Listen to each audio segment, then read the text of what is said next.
Hello, everyone, and welcome to the first ever Red Valkyrie Journey Free for All, where we are bringing on an entire collection of guests one at a time, going over the pre-launch pages, and just basically moving through this quickly. So, are you ready for this? You look very angry.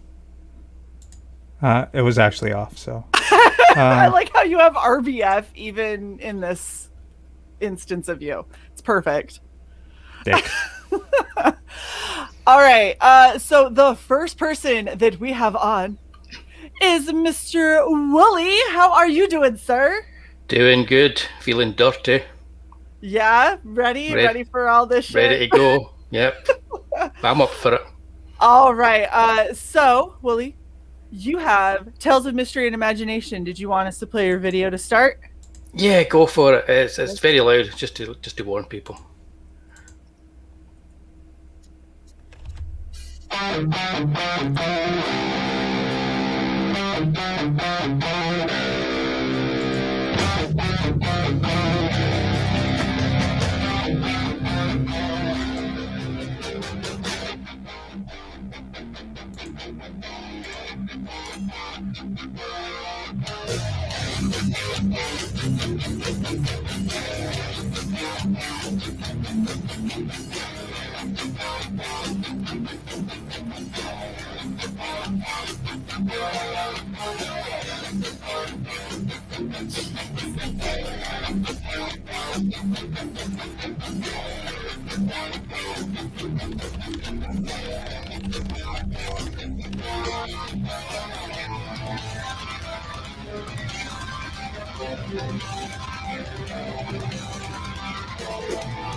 Awesome. All right. So, tell us a little bit about this. What exactly is this new project from you?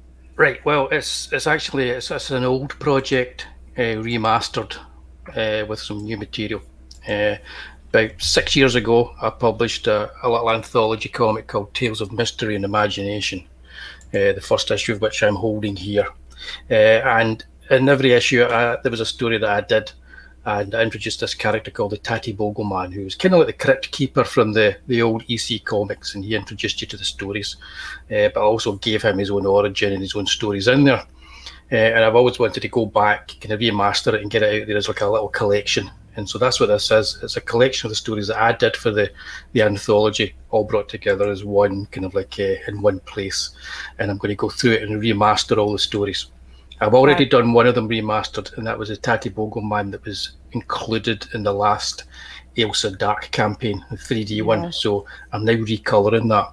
And it's going to have 6 stories in it, at least 6 stories in it. And it's going to be like a perfect bound kind of like a collection. As to the page count, I'm not too sure yet, because I kind of get carried away sometimes and start 400 doing more. Yeah, you never know. Yeah, you never know. That is very fair. You do tend to over deliver. That is for sure. I remember backing Ailsa Dark, and everything that I got was absolutely phenomenal in the first campaign. Cheers. I'm really hoping, just like Statty was saying, we're trying to get that print. I want his print, damn it. So come on, go back. Yeah, me too. It's ready to go to print. It's very pop art, and I love it. But the thing is you are a lot like me. You have a love of horror. Yeah. And I love the way that you kind of take to telling it, because you could do it with a little bit of that tongue in cheek, but without it feeling just roll your eyes, groan, oh my gosh, this is so painful to listen to. So I'm really excited. Not to mention, I mean, you have Edgar Allan Poe in this. Yeah, exactly. Well, I stole like the title, because Tales of Mystery and Imagination was the name of the first anthology collection of Poe's work. So it's reminiscent of all the kind of past comics as well, like Tales of the Crypt, Fault of Horror, and even kind of like Marvel's Tales of Mystery and that kind of stuff, you know. But Tales of Mystery and Imagination is the actual title that was used for Poe's first anthology. And the reason I chose it was because the first issue of the comic was all Edgar Allan Poe and H.P. Lovecraft stuff. So it's kind of stuck. Oh my goodness. So I'm I'm doing 3 post stories in it. The Telltale Heart, which is done already. The Raven, which I'm going to do. I've still to do that one. Ooh. And Monsieur Voldemar, which is one that I'm going to do from scratch as well. So those are the 2 stories I'm doing from scratch. And then there's 3 other stories in it. There's 2 Taddy Bogleman stories. And there's a story called The Wolf Laughed, which is kind of ties into Ailsa Dark's universe. It's like a prequel to the werewolves that are in the Ailsa Dark universe. And it's set in like a kind of like a Victorian Edinburgh. And it's kind of like, it's like the Vincent Price movie that Vincent Price never made. Okay, awesome. What kind of extras are you looking at? Hope, at least preliminarily, like obviously everything in Dirty Free For All is subject to change as we are just starting. Really, Alex, I hate you. Yeah. It is all preliminary. You are looking at a making of. For Ailsa Dark, I've done a making of, which is there as like an add-on for people, and they're going to get like all the intel behind the creation of the character, the kind of the ups and downs of it, bringing it to life. I'm going to do the same with this as well. So you're going to get like the history of the anthology, how I worked with that, and I'll have like pages and panels that are not remastered compared to the ones that are remastered, all that kind of stuff. So there is going to be a making of. Whether that's a separate piece or it's going to be like a enlarged version of the book, I'm not too sure yet. It could be one or the other, but it's going to be like a substantial little add-on to it either way. So it's either going to be a stretch goal or an actual add-on. So I know I'm definitely doing a making of, and there will be something 3D. There's definitely going to be something 3D in it.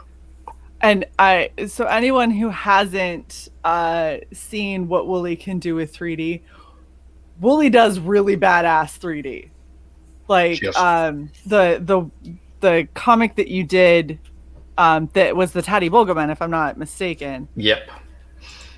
It was such like awesome, well executed, clean 3D. It's not the kind that like makes your eyes constantly adjust or anything. It was really well done and well thought out, and it made everything pop just enough for it to really get kind of immersive.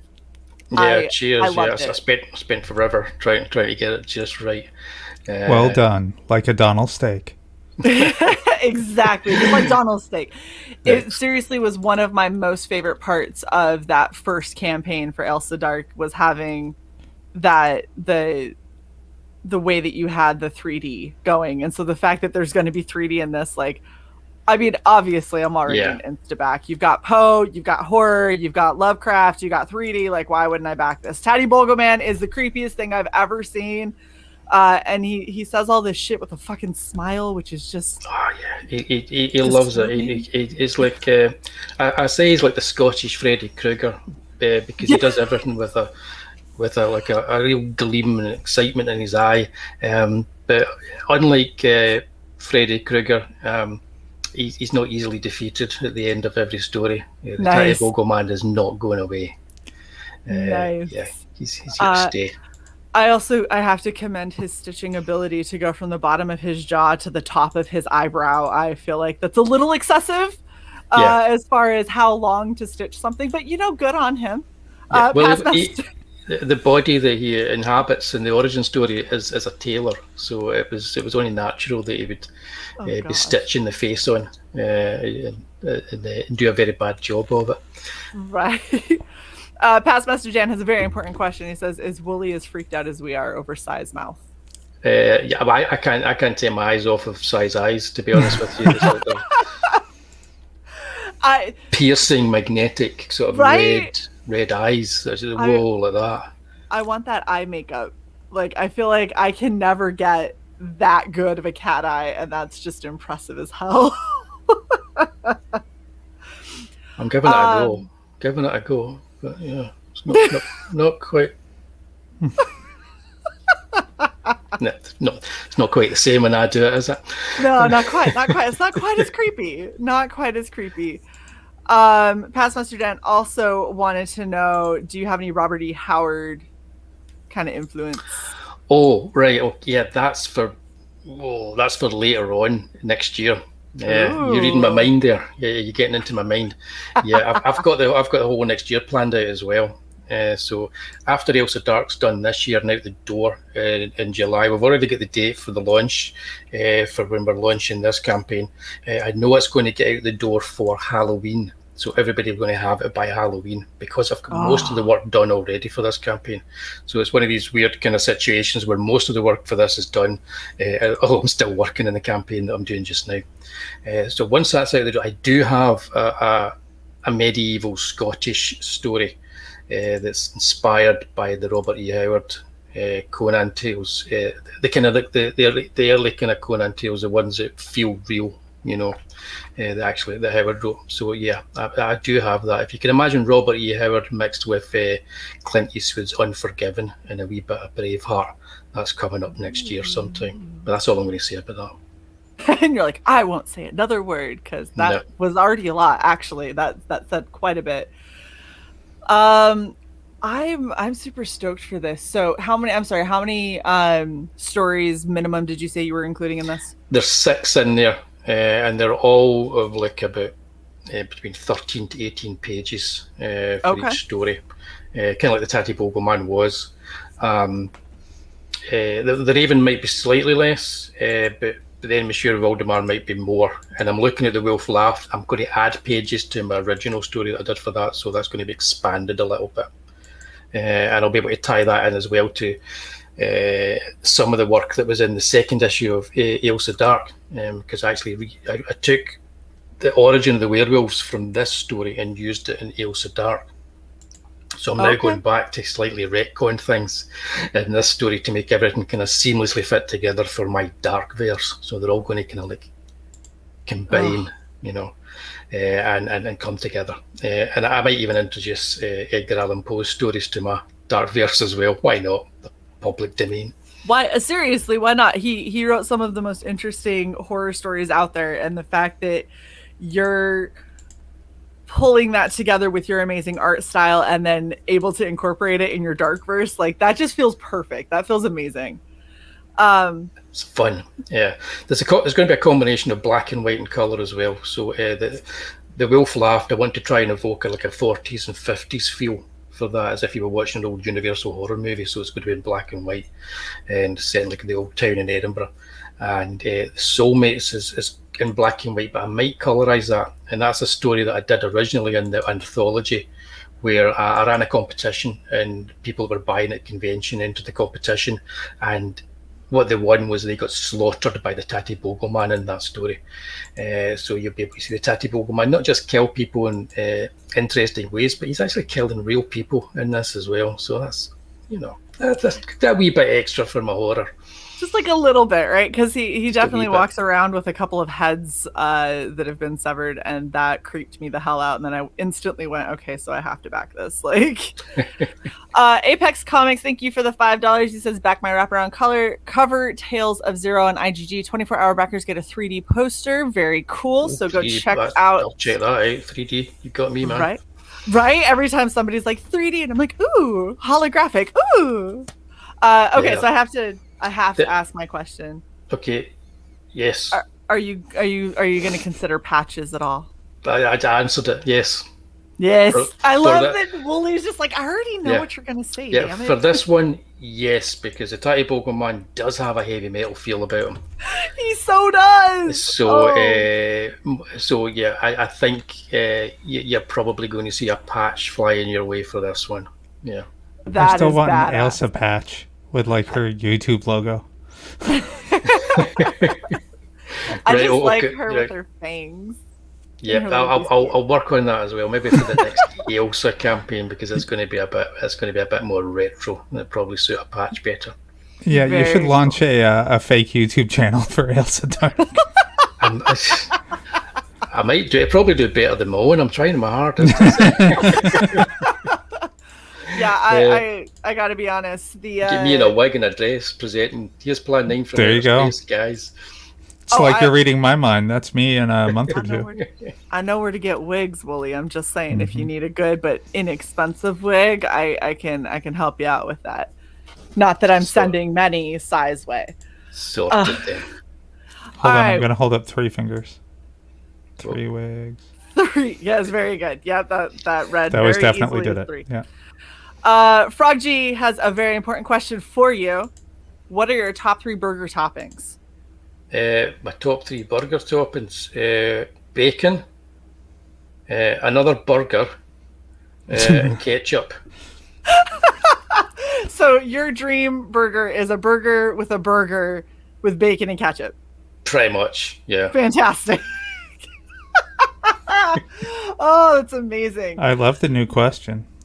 I know, the new question's actually a decent one. I feel like we're going to get some interesting information out of people. All right, Wullie, is there anything else you want to let us know about this campaign?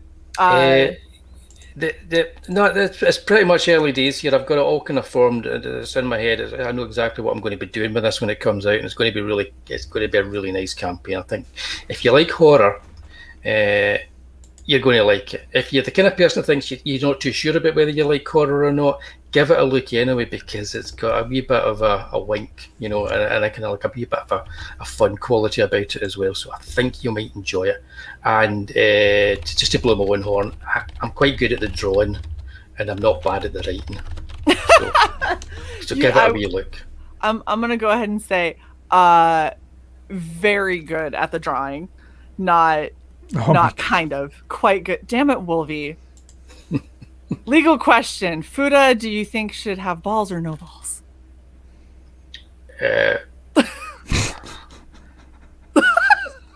Balls. Oh my god, Wullie. So gross. So gross. I'm so happy that you answered. Oh no. This is why we love Wullie on this show. He don't give a fuck. He will answer whatever question, probably. I've not even been drinking. Oh, no, you're just tired, huh? And that's what this is, just pure exhaustion, because Shae was like, hey, I'm doing this, but it's in Eastern time. Do you mind staying awake for several more hours? Yeah, I promise when we have you on for this absolutely stunning campaign, we will pick a more reasonable time or a weekend. Cool.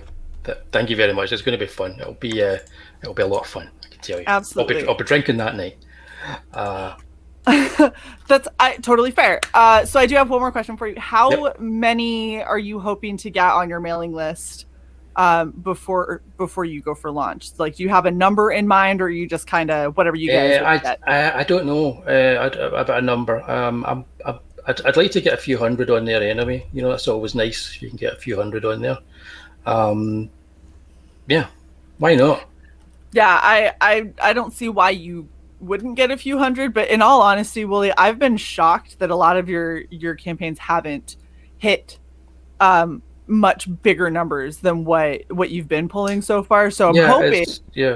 I sell more at a single afternoon convention than I actually get in backers campaigns. But that's kind of weird. But we'll see what happens with this one. We're going to promote the crap out of it and see if we can't help you out. So in your last 50-ish seconds, would you eat ice cream mixed with unsalted peanuts?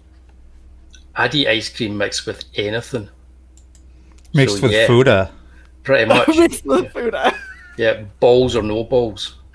Oh my goodness. All right, well, that definitely covers Tales of Mystery and Imagination with Wullie. Go get on that list. It is currently pinned at the top of the chat. Thank you so much, sir, for hanging out with us. Thank you, guys. I shall see you all soon. Absolutely. Have a good night, hon. Alrighty. We now have Mr. Brian Menard. How are you doing, sir? Great. Thanks for having me on. Heck yeah.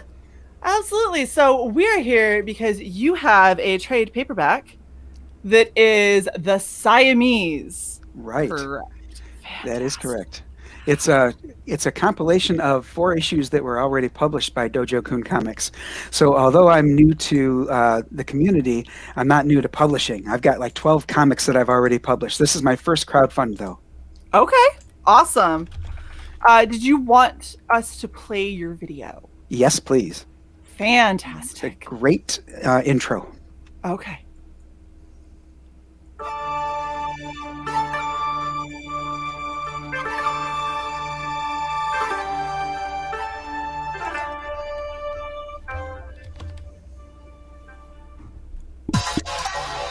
From Dojo Kun Comics comes Siamese, the story of two Chinese-American college graduates whose deviation gene make them extraordinary enough to become superheroines.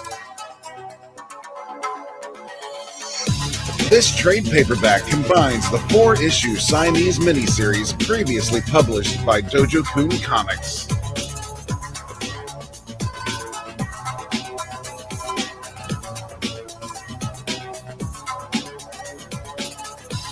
As our ladies discover their newfound power, we'll be introduced to other Dojo Kun Comics characters such as the Countryman, Breathtaker, Brickhouse, the Scarlet Archer, and Psionica.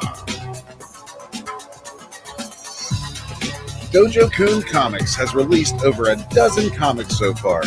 You can pledge with confidence knowing that obligations will be fulfilled.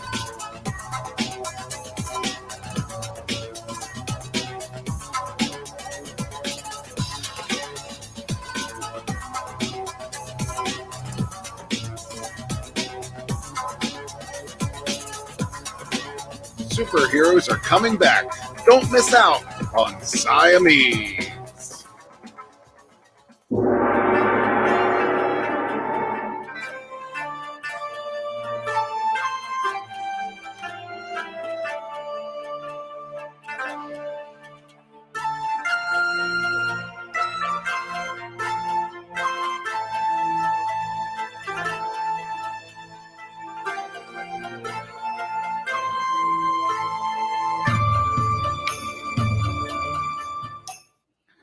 Very cool. All right. When are you hoping to launch Siamese? What's the launch date you got? The launch date is Monday night, April 5th at 11 Eastern.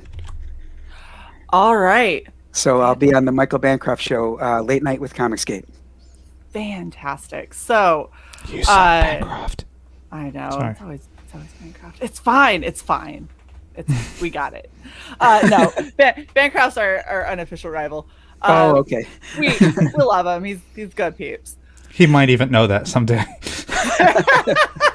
One day, I'm sure that it'll get back to him that we're rivals. He probably doesn't know yet, but it's coming. Maybe. Oh, that's funny. This is how we roll. We're like the best shit show on YouTube. Okay. Do you want to tell us a little bit more about Siamese? What inspired you for this story? Oh, sure. Siamese is my first foray into the superhero universe that I'm creating, the Dojo Kun Comics universe, and the 4-issue miniseries that is collected in this trade paperback then flows into the next miniseries that I've already started, Deanna Hammer of the Angels, it's called, and issue number 1 is almost done. So I subscribe to the same thing that Wullie just said, and that is that these books ought to be complete or really close to complete before you launch your campaign. So when Deanna Hammer of the Angels is done, hopefully this year, I'll go into that campaign later. And then when those 4 issues are done, I'll launch my team comic book, Team Superheroes, called Trident's New Alliance. So I've actually got enough scripts written probably for the next 7 or 8 years. Wow. So I'm definitely in this for the long haul. I've been doing it without crowdfunding for a while, but now that I'm in this supportive and very encouraging community, I'm going the crowdfunding route to see if that can help pay for the next book. That's awesome. That is really cool. So new to the crowdfunding scene, but not new to fulfilling and publishing your own comics, which is fantastic. That's right. So yeah, in a minute here, I'd like to share my screen and show you my website. Sure. Yeah. Okay. I'll jump over to that. Let me know. There we go. So this is the website. It talks about Siamese right here. Mm-hmm. I heard you asking Wullie about some of the stretch goals and add-ons and things. This is sort of just a sample of what will be available with my campaign. I've got 6 chibi stickers by Alex Thompson. I'm going to have a keychain. A challenge coin is one of the stretch goals. I'm going to have a poker chip. This is a canvas print over here, the purplish one on the left. Ooh. And then on the right is a wall poster with Siamese and Deanna Hammer of the Angels. Very cool. I object to that tail placement. Damn tail. I know, right? They're helping her be modest a little bit.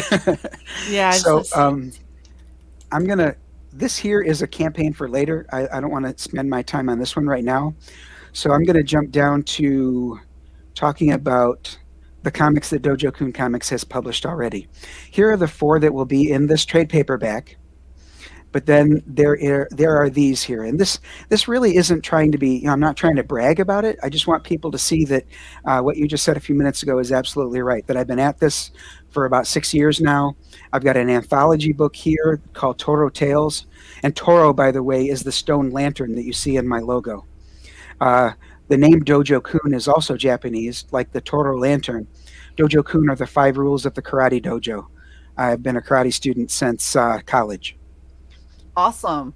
Wow. This one, Night Mist and the Scarlet Archer, is 2 separate tales in one book, sort of like hearkening back to one of the early things that Marvel used to do, where they had Iron Man and like Submariner share a book. That's kind of what this one's like. Okay. Alliances is a lot like Brave and the Bold or Marvel 2-in-1, where there will be one character that's sort of the host, if you will, and then there will be like rotating guest stars from the Dojo Kun universe. So the host of this one will be Breathtaker. She's here in the corner, but for a better picture of what Breathtaker looks like, this is her. Okay. In the purple. So she'll be the host of that one. I wish I could say it's a monthly, but you know how that goes. But whenever it's published, she'll be the host. The compendium you see here on the right is a lot like the official handbook of the Marvel Universe, where there's over 100 characters there from Dojo Kun Comics that are a full body picture. It's going to have their stats, their origin, their first appearance, their powers, things like that. Heroes and villains. Okay. Very cool. These here are creator-owned comics that I published on my site. So The Loved Ones the concept was written by David Whalen. I wrote the comic, and then he drew it and lettered it, so he's really all in. It's over 100 pages. It's a horror adventure tale starring the children of the classic movie monsters. So this is the Wolf Boy, the Vampire Boy, the Witch Girl, and the Son of Frankenstein. Very cool. Very cool. They set out on an adventure to find their parents. And I can tell you, without spoiling too much, that it doesn't go well. I mean, if it went well, I feel like that's not really a story. Or like, so they all went to go see their parents, and everyone got there and had a lovely time, and mom made a delicious cake. Like, that's not how it goes. There's not a lovely time held by all, not at all. Hijinks ensue. Exactly. Fantastic. For the Mad King, it's going to be a 3-issue miniseries. You see 2 of them here. The third one's in production. This one here, the basic premise here is, what if a king, a monarch, got so bored and discontent with his kingdom that he decided to adapt a hobby, and that is to sneak out at night and become a serial killer? That's not constructive. That's a bad hobby. It's not an encouraging hobby. No, but it's one that keeps him entertained. So, okay. Oh, Commie Mark wants to know who your favorite communist is. Oh boy, he asked me that on his show. Of course he did. I mean, on his show it's on brand. On our show it's just uncomfortable. But you know, we've got Sai up there making everyone uncomfortable anyway, so it's fine. Okay, this is true. And then the last one we'll talk about from Dojo Kun is I Am Become Death, which was I think it was Bhagavata, if I'm saying that right. The Indian prophet said that to begin with, and then Oppenheimer said it after releasing the Trinity test, the bomb. Yes, you're right. So, and then here's some books that are coming soon. I talked about Deanna and Trident's New Alliance. Toro Tales is the second issue of the anthology book, but this one will be over 100 pages. And Megan War, I'm working with a Disney animator. He did Tarzan, he did Kim Possible, and he did The Lion King. He was one of their animators. Obviously, when Disney does a movie like that, they have dozens. So he's published this. He's got 64 issues that he's published in the Philippines in the language Tagalog. And he's going to come to me then to publish them here in the States and in international markets to get his comic book out there. And so far, it's looking really good. I expect that perhaps the first one will be available late this year, maybe fourth quarter. Awesome. Very cool. Oh, here's a really... Whoops, where'd it go? Sorry. There it is. There's a really good look at his cover. Ooh. Very, very cool. So there's a lot of big things coming from you Yes, in the there next little is. bit, and Siamese is just kind of the kickoff. It is, yes. And most of the books that I showed you just a few moments ago are all a unified superhero universe. Okay. So it's a good starting point as Siamese. Awesome. All right. So, Gotta also say, everyone's loving the redhead protagonist. yeah. It's nice to see. Right? Oh, yeah, cool. Everyone loves redheads. All right. So, Frog, Kicked for being arrogant. you're an asshole. Frog G has a question for you. He says, what are your top three burger toppings? Okay, I'd have to go with mozzarella, onion, and bacon. Okay. Everyone likes bacon. Come on now. Yeah, bacon goes with everything. Right? In fact, I had a peanut butter bacon burger, and as bad as that might sound, that was way better than you might expect. Yeah, no, that actually doesn't sound terrible. I one of my favorite things. Sai, are you okay? Are you having a stroke? Are you good? I'm experiencing pain from what he just said. Peanut butter bacon burger? I feel like it wouldn't be bad. I don't know. I like chocolate covered bacon though. So So my friend dared me, and it's like, oh, well, it's on then. if you're gonna dare me, then I guess I'm gonna have to. Exactly. Mo Biggs is implying a question that we normally have, which is, if you could be any kind of tree, what would you be and why? Oh, and he's shaming me if I don't pick bonsai, huh? Yeah, pretty much. Yeah. I see. All right. Dojo Kun. I mean, I feel like yeah, that's. I can see why he's saying that. But if I wasn't already shamed in that way, I probably would have said Llorones tree, which is a weeping willow.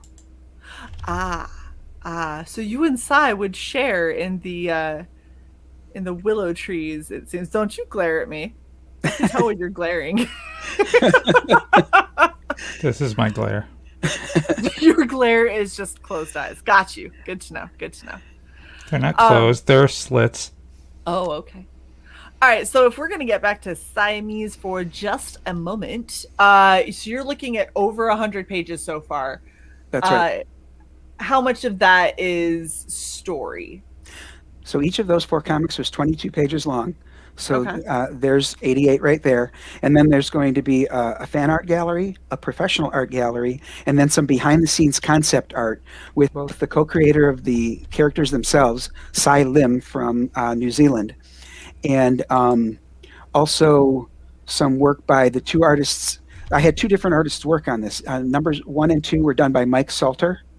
3 and 4 were done by Zilsa and Costa. And one of the interesting things is I found Mike Salter in a nursing magazine. I don't mean even nursing. know what to say to that. I don't mean breastfeeding. I mean like nurses that. I didn't go to I didn't breastfeeding assume. until you said Oh, it. okay. Yeah, Now that's where I am, and that's what I'm going to say. 'Cause So you said I it. was in a surgical waiting room, bored out of my mind. So I was just going through the books, and there was a program there that was advertised, and Mike happened to be the artist that did the ad for that. So I contacted the ad agency, got them to put me in touch with him. He's actually a fine art portrait painter, but he agreed to work on my comics with me. So he did issues 1 and 2, but then somebody commissioned him to do a very expensive portrait. So I don't blame him for saying, "Yep, I'm out." Yeah. So then I met with Zilson, who did the picture on the right there with the cat jumping. You can see the 2 different styles of art there. So she's like leaping off that tree at her opponent. Yeah.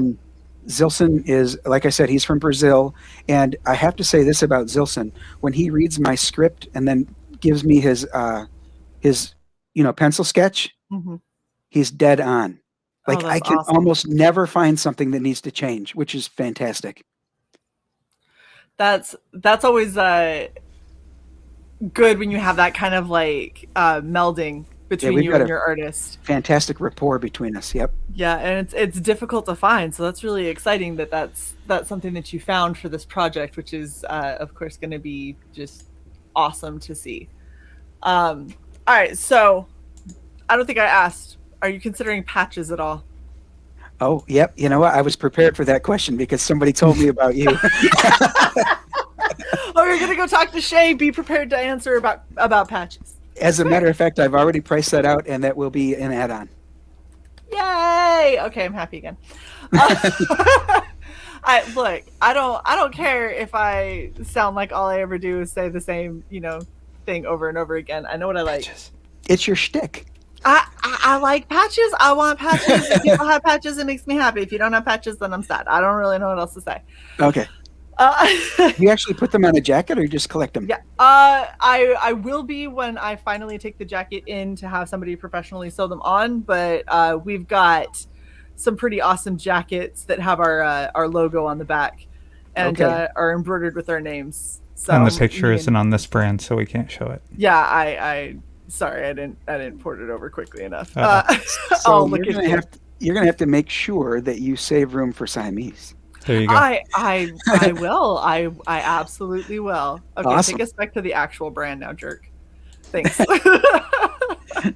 What? There was nothing jerky about that. No, I mean, a little bit. All right, so we have about 3.5 minutes left. Is there anything else about Siamese or your upcoming campaign that you would like to make sure that people know? I'm sorry, Past Master Dan. Okay, yes, it is. It's all right. So, yes, if you sign up early before the launch, you're eligible to get an exclusive postcard print that won't be available after launch. So only for those that sign up ahead of time.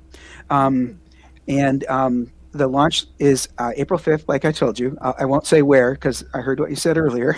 Oh, I know it's going to be Bancroft.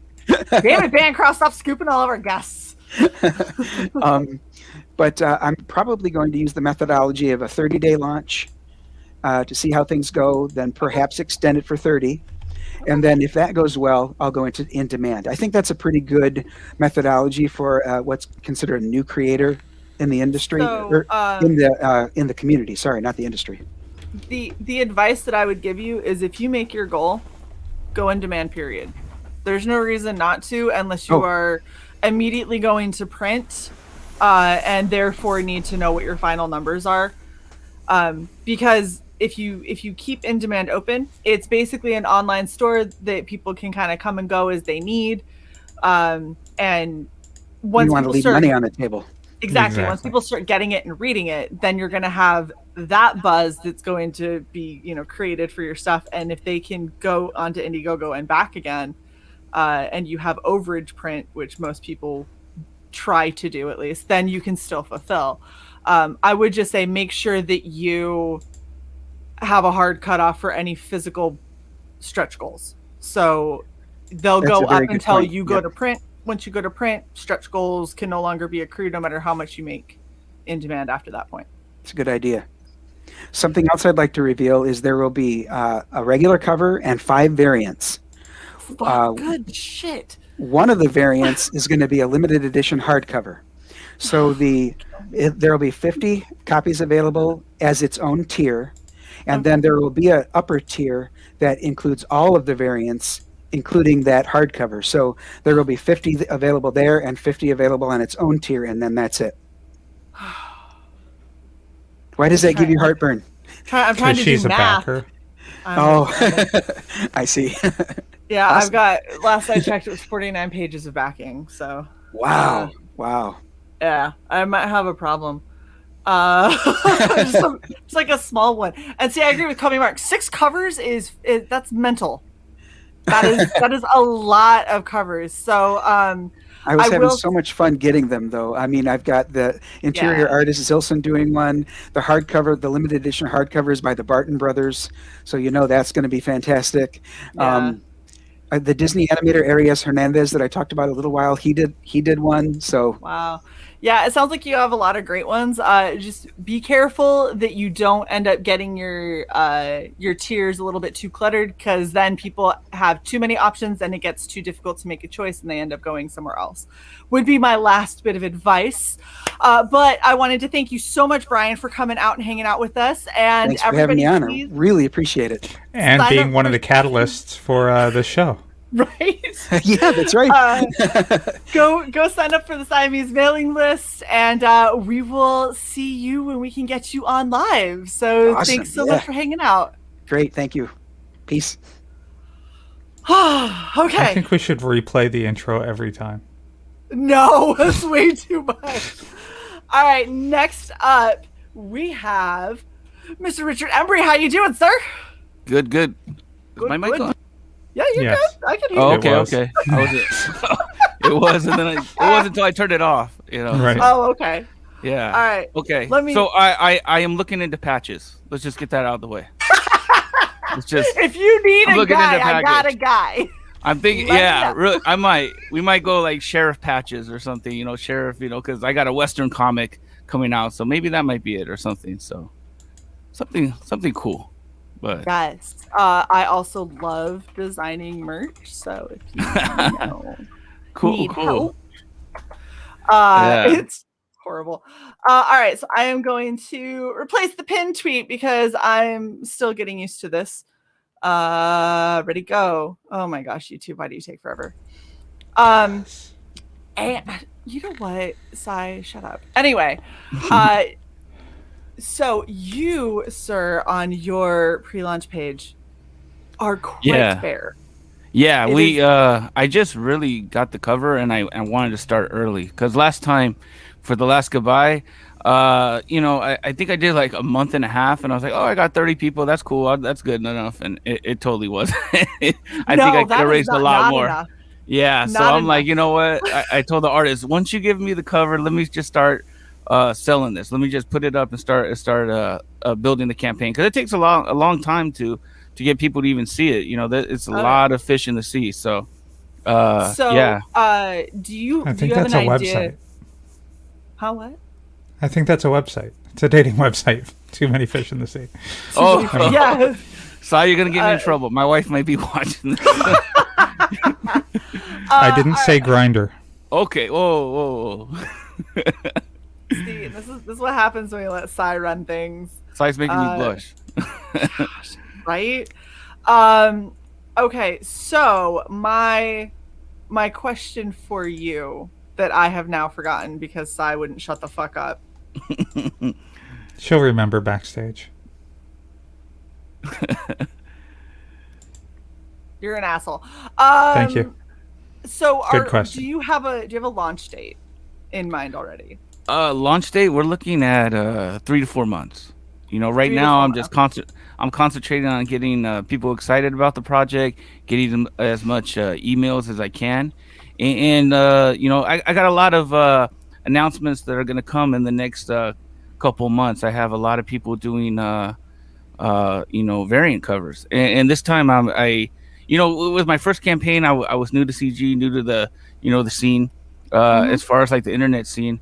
And now, having the show and this and that, and meeting new people, now I have new networking and stuff, So this time I'm gonna add some variant covers with some known names in CG. So awesome. That's why I want people to sign up for the email list, and I want those people to see who I got on deck, and see it first. Oh, very cool. So you're gonna use your mailing list as kind of like a backstage. Yeah, let's get you some. We got to get people excited. They should be excited when the thing launches. Like when the campaign launches, people should already be excited, know when it's going to launch, how much kind of prices are going to be, and back it. Like I'm trying to get this fulfilled as fast as I can, so I can get the money in the artist's hands and get this going, get it in your guys' hands, so you guys can read. Yeah. All right, so I see that you are sharing a screen that I assume this is the cover. I haven't shared this, so. Oh, look at that. Yeah. So the artist is Mark Savona, and the colorist is Brian Magni. So he was the same colorist as the last goodbye. So this time we're building it from scratch, because I remember last time I was on your show, I remember someone in the audience was like, you know what, I like to back projects that I'm there from the beginning. And I was like, you know what, that is so cool, because that's where backers get involved and they get updated, and they feel part of the campaign. They feel part of the project. So with this project, it's all coming from scratch. This is all I got right now. And in the next couple of months, I'll be releasing some pages, and definitely have some more pages, some interior pages when the campaign launches. So. Okay. Yeah. So that's I think that's my new approach, because I remember I backed Graham Nolan's Shanu, and he would have exciting emails always coming to you, and I was like, this is so cool. This is the approach that I think I should do, because Yeah. you're keeping in contact with your backers. They appreciate communication, and you're just coming out with a great product, and you're getting good feedback as the project's coming out. So Yeah, absolutely. And the thing is, I think that a lot of people don't do enough of. There is no reason to not communicate, especially if you're communicating about various things like, hey, we had an unexpected setback, or here's some new art that we've got, or even polling the backers that you currently have. What do you guys think if we added this? It makes people feel more secure, because it's harder for you to kind of cut ties and just run away with their money if you're constantly checking in with them. So that's something that I really appreciate as a backer. And it gives me more time to, because with the last goodbye, I was like, okay, it's already done. I just need to get a color printed. I'm going off of, when I would do comic conventions and stuff. So I just get it printed. It gets to my house. I bring it to the show. I set up a table. It's a whole different ball game. Of course, it sounds like like why didn't you know that before? But it's a whole different ball game when you're shipping internationally and domestically and all that. And then you have other aspects where with the shirts, like the shirts, it was okay. So the story behind the shirts is so I launched the campaign, and all of a sudden the COVID hit, there's restrictions. Now shirts were like harder to get, especially in the downtown LA area.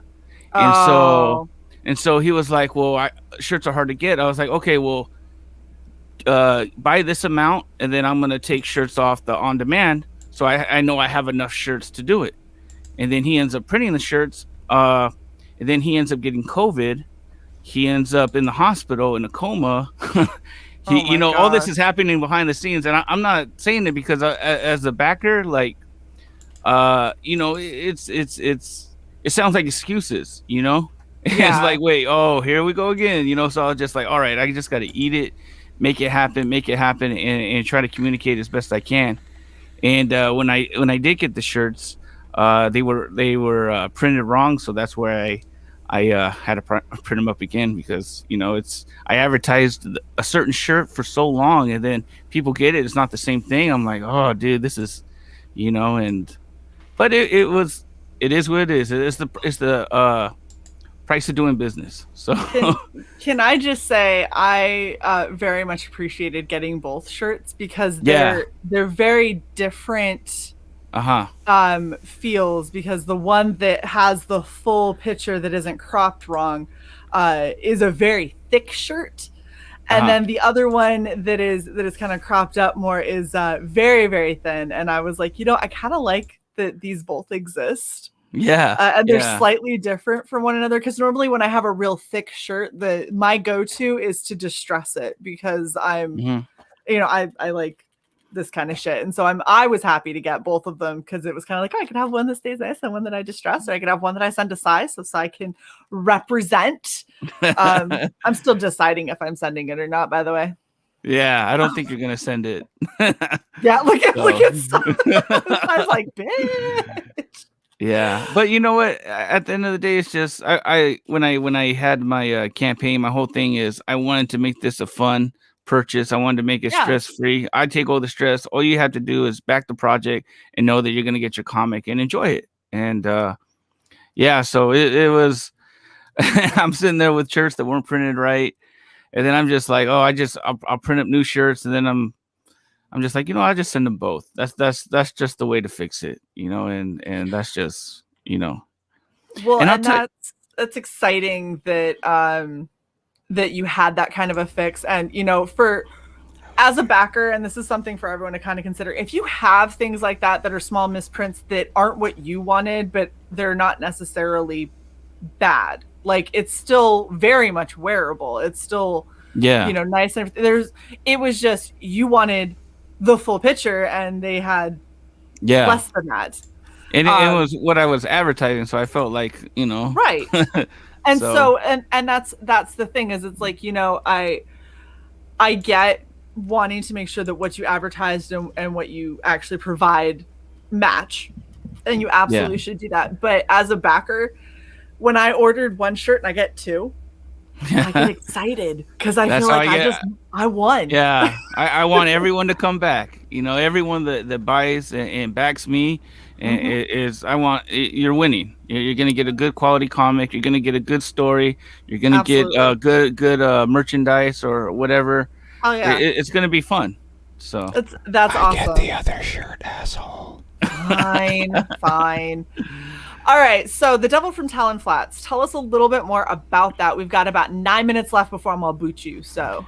Oh, okay. So it's gonna be basically all the westerns mixed into one that I grew up with. Mainly, we're touching on Young Guns, Tombstone, Unforgiven, Wyatt Earp, The Good, the Bad, and the Ugly. All the good stuff. All the good stuff. And it's gonna be it's gonna be a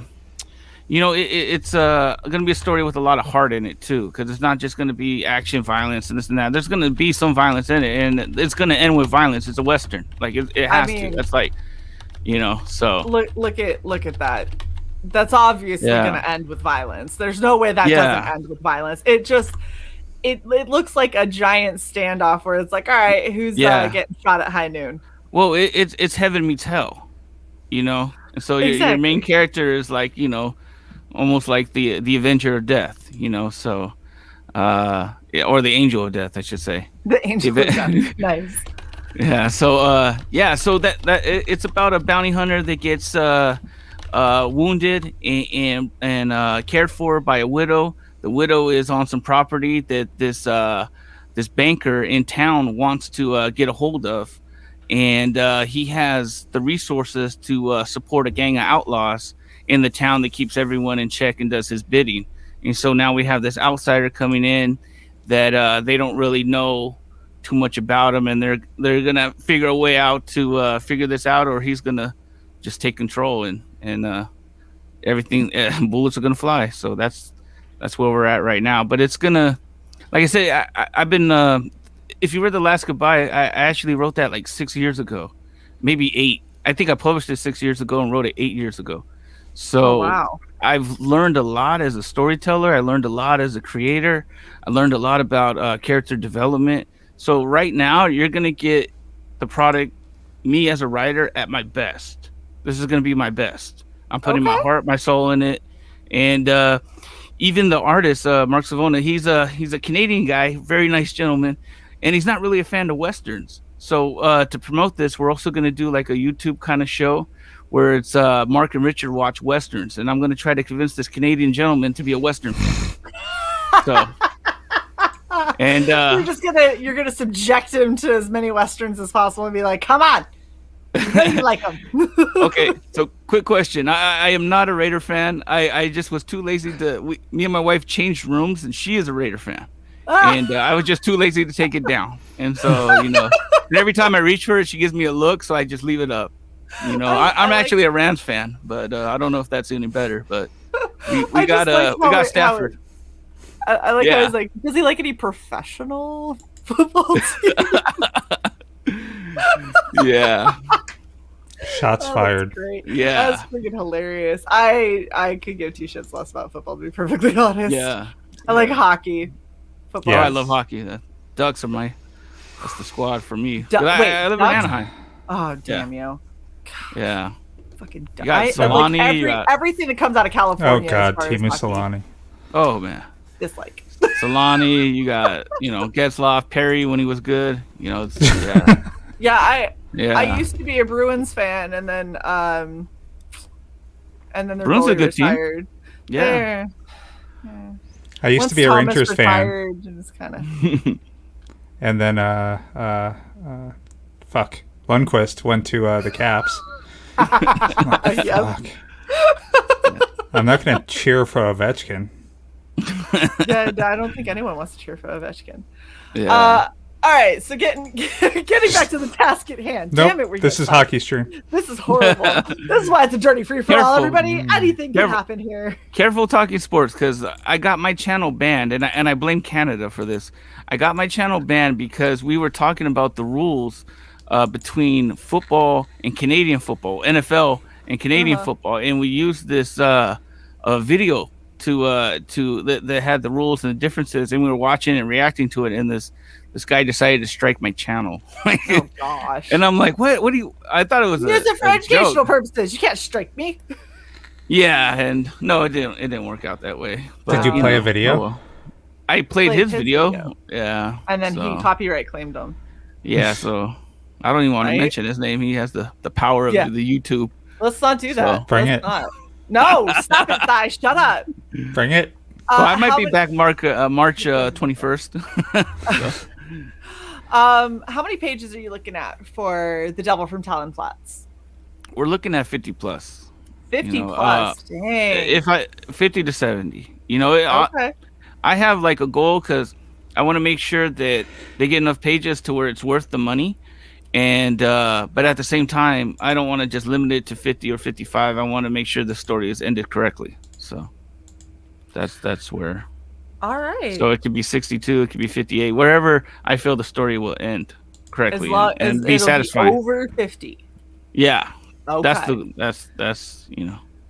Fantastic. And is there any other stretch goals or anything like that you're entertaining the idea of?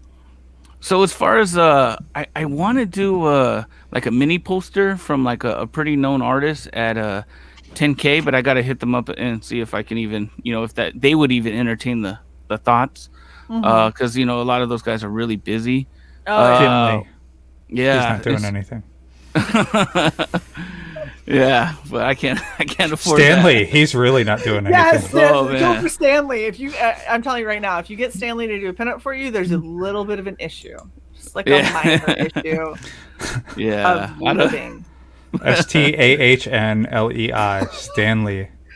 I'm gonna try. I'm gonna Twitter him after this and see what happens. Nice, yeah. But, sounds good.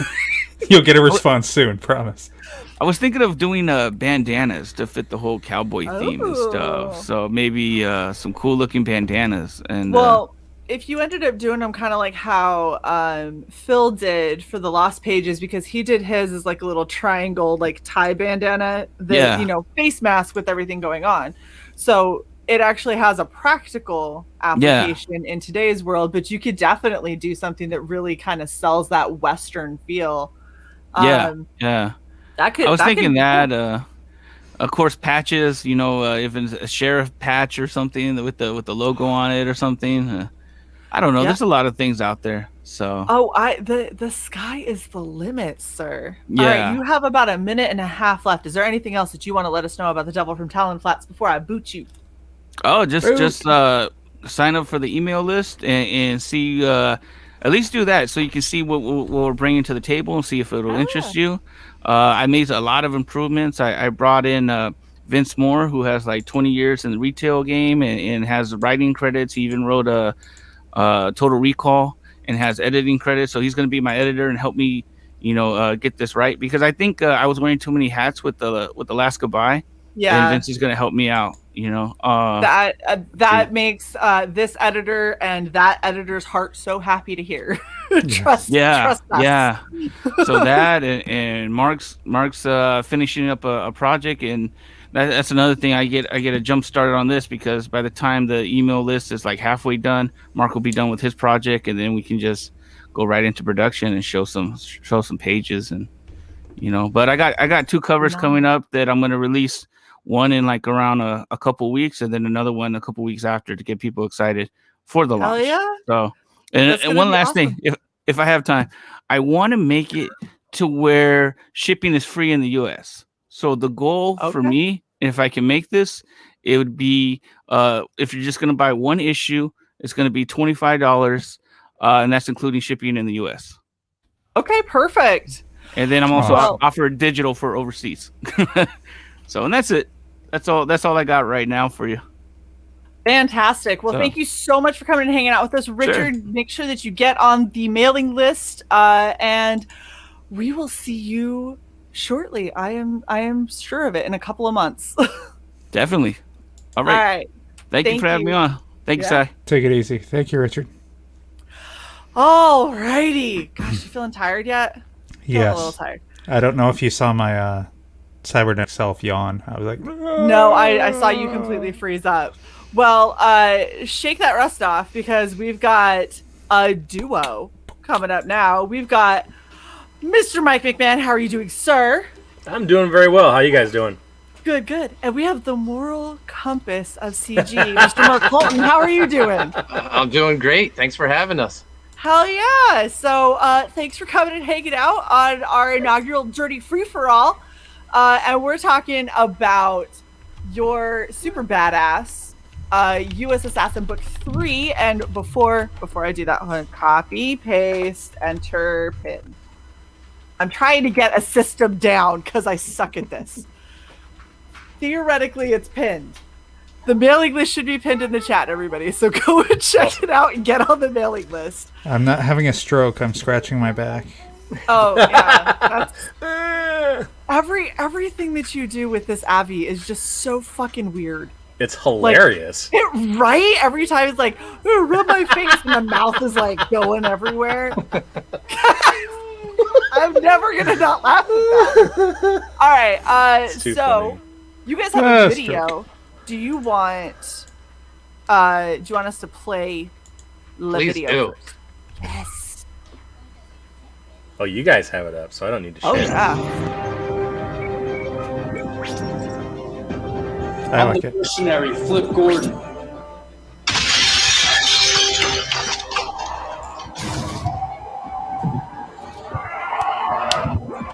And I'm joining the US Assassins team.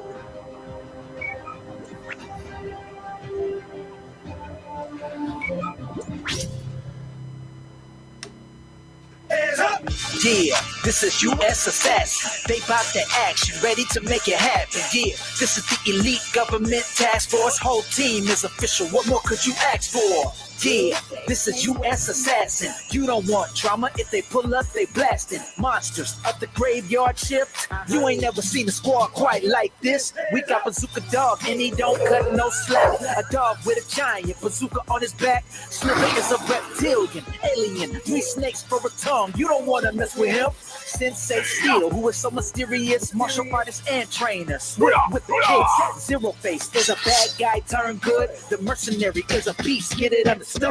Takeout is a fast shooter, fast draw. Kirby is the Lone Ranger, but she hits hard. Lieutenant Ray, second in command. Yes, indeed. Who's the brains of the team? A super ninja at the lead. Yeah, hey, this is US Assassin. Yeah, this is US Assassin. Let's go. Love that. The hell did I just see? What just happened in my world? The beginning Silas of that having another video. stroke. The beginning of that video needs to be Kirby doing all that shit. Just saying.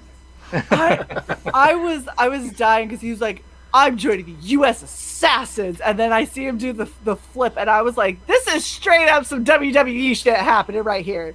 I was Yeah, like, he's a pro I've seen wrestler. that flip. Of course he is. Yep. Mark just knows all the people. Whatever. He Okay. does.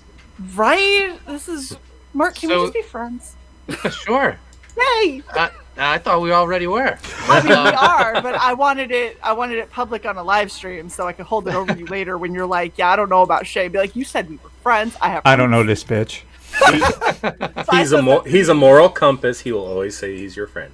Aww. Aw. Okay, Mark. Go ahead and give us the pitch. So, this is the 3rd volume in our tale of our government super ninja, U.S. Assassin. This takes place right after the volume 2, where he is recruited back into the U.S. Assassin program to take on the U.S.'s greatest threat, Graveyard Shift. So it's both of my creations going at it for the first time. This U.S. Assassin is basically Mike and my love letter to 80s action films, 90s comics, and G.I. Joe. And one of the great things about G.I. Joe was they had a real member of G.I. Joe, Sergeant Slaughter. So when we were changing the direction of USAssassin, where it was going to become a team book, I thought we really need a real member of USAssassin. So I reached out to Flip Gordon. He wrestles for Ring of Honor. He's seen every week on Fight TV. And I told him about USAssassin. I showed him the artwork, and I was like, I want you to be a member of the team. And he signed on. I think he has the perfect look to go along with our team of characters. And, they're taking off on graveyard shifts, so they need reinforcements. So the new recruits are in Volume 3. There's a bonus book where it's the Mercenary #1, but it's also a flip book, so it has Bazooka Dog #1 on the other side. Bazooka Dog was written by me and my son Chase, who is 10 years old, and Renzo Rodriguez is doing the artwork for the Bazooka Dog story. Mike's doing the art for the main 54-page book, as well as the 10-page Mercenary story. Oh! And we're just pulling out all the stops for this volume. We have covers by my Graveyard Shift partner, John Malin. Awesome. We have a variant cover by Snowman's Matt Martin. Okay. There's Mike's awesome cover. Aaron Alfecci's doing a cover for our collected edition of USAssassin Volumes 1 and 2. They'll be combined with a new cover by Aaron. And then just a ton of guest artists that are doing prints and trading cards for us, like Eric Weathers, Andrew Mangum, Mark Yoon, Dexter Weeks, nice. Matt Dalton, who is doing Viking Wolf with me. So, yeah, it's going to be awesome. Yeah, can I just say, I almost died when the guy who was rapping started talking about Bazooka Dog, because I was like, I now have a new favorite character. And I'm going to see if I can get my dog to dress up as Bazooka Dog. She won't, because she's like really dumb. But she'll eat the cannon. She'd like put her mouth around it and be like, "That's how you die," and she'd be like, "What? It's so fun though." I'd be like, "Yeah, it's tasty. Lead paint." Yeah. No, Bazooka Dog's probably my favorite character I ever created. He came about, Chase and I were playing with his Lego figures, and he had a Lego German Shepherd, and he had a Lego bazooka. And I just stuck the bazooka on top of the German Shepherd, and I said, "Hey, look, Chase, Bazooka Dog." And we both popped and were laughing about it. And then I posted a picture of it, and I joked to Mike, he's going to be a member of the team. And then Mike got the script, and Bazooka Dog was in the book. That's how all the best creations happen. How did this happen? What did I agree to? Right? Well, I gotta say, like, if you're looking, so you have the Bazooka Dog go solo. If you look, these are a bunch of cats that don't like him. And they're like, this bitch right here, his demise. That's what we need. And I'm like, I am all in for this story. Like, I'm in for USAssassin, period. But like, I want that story. Awesome. This is the story I'm going for. This is the one I'm really excited about. We need a stretch goal to make this like a 60-page. It's like a whole bunch of mini stories of Bazooka Dog, and have it be almost like Wile E. Coyote versus the Roadrunner. Like, Bazooka Dog just keeps getting out of shit, and all these fucking cats just keep getting their heads blown off and whatever. It'd be hilarious. Yes, so gory. Spin off. You're talking to someone who's writing a horror anthology. I have been honing my disturbing brain for a while now, so I can't turn it off. I'm sorry. So this looks super fun. When are you guys hoping to go live? Probably sometime May, June. June? Yeah, once my Viking Wolf campaign wraps up, then we'll launch USAssassin. Nice. Let me know. We're booking about a month in advance, and I obviously got to get in on this this chick right here for the cosplay. Yeah, that'd be awesome.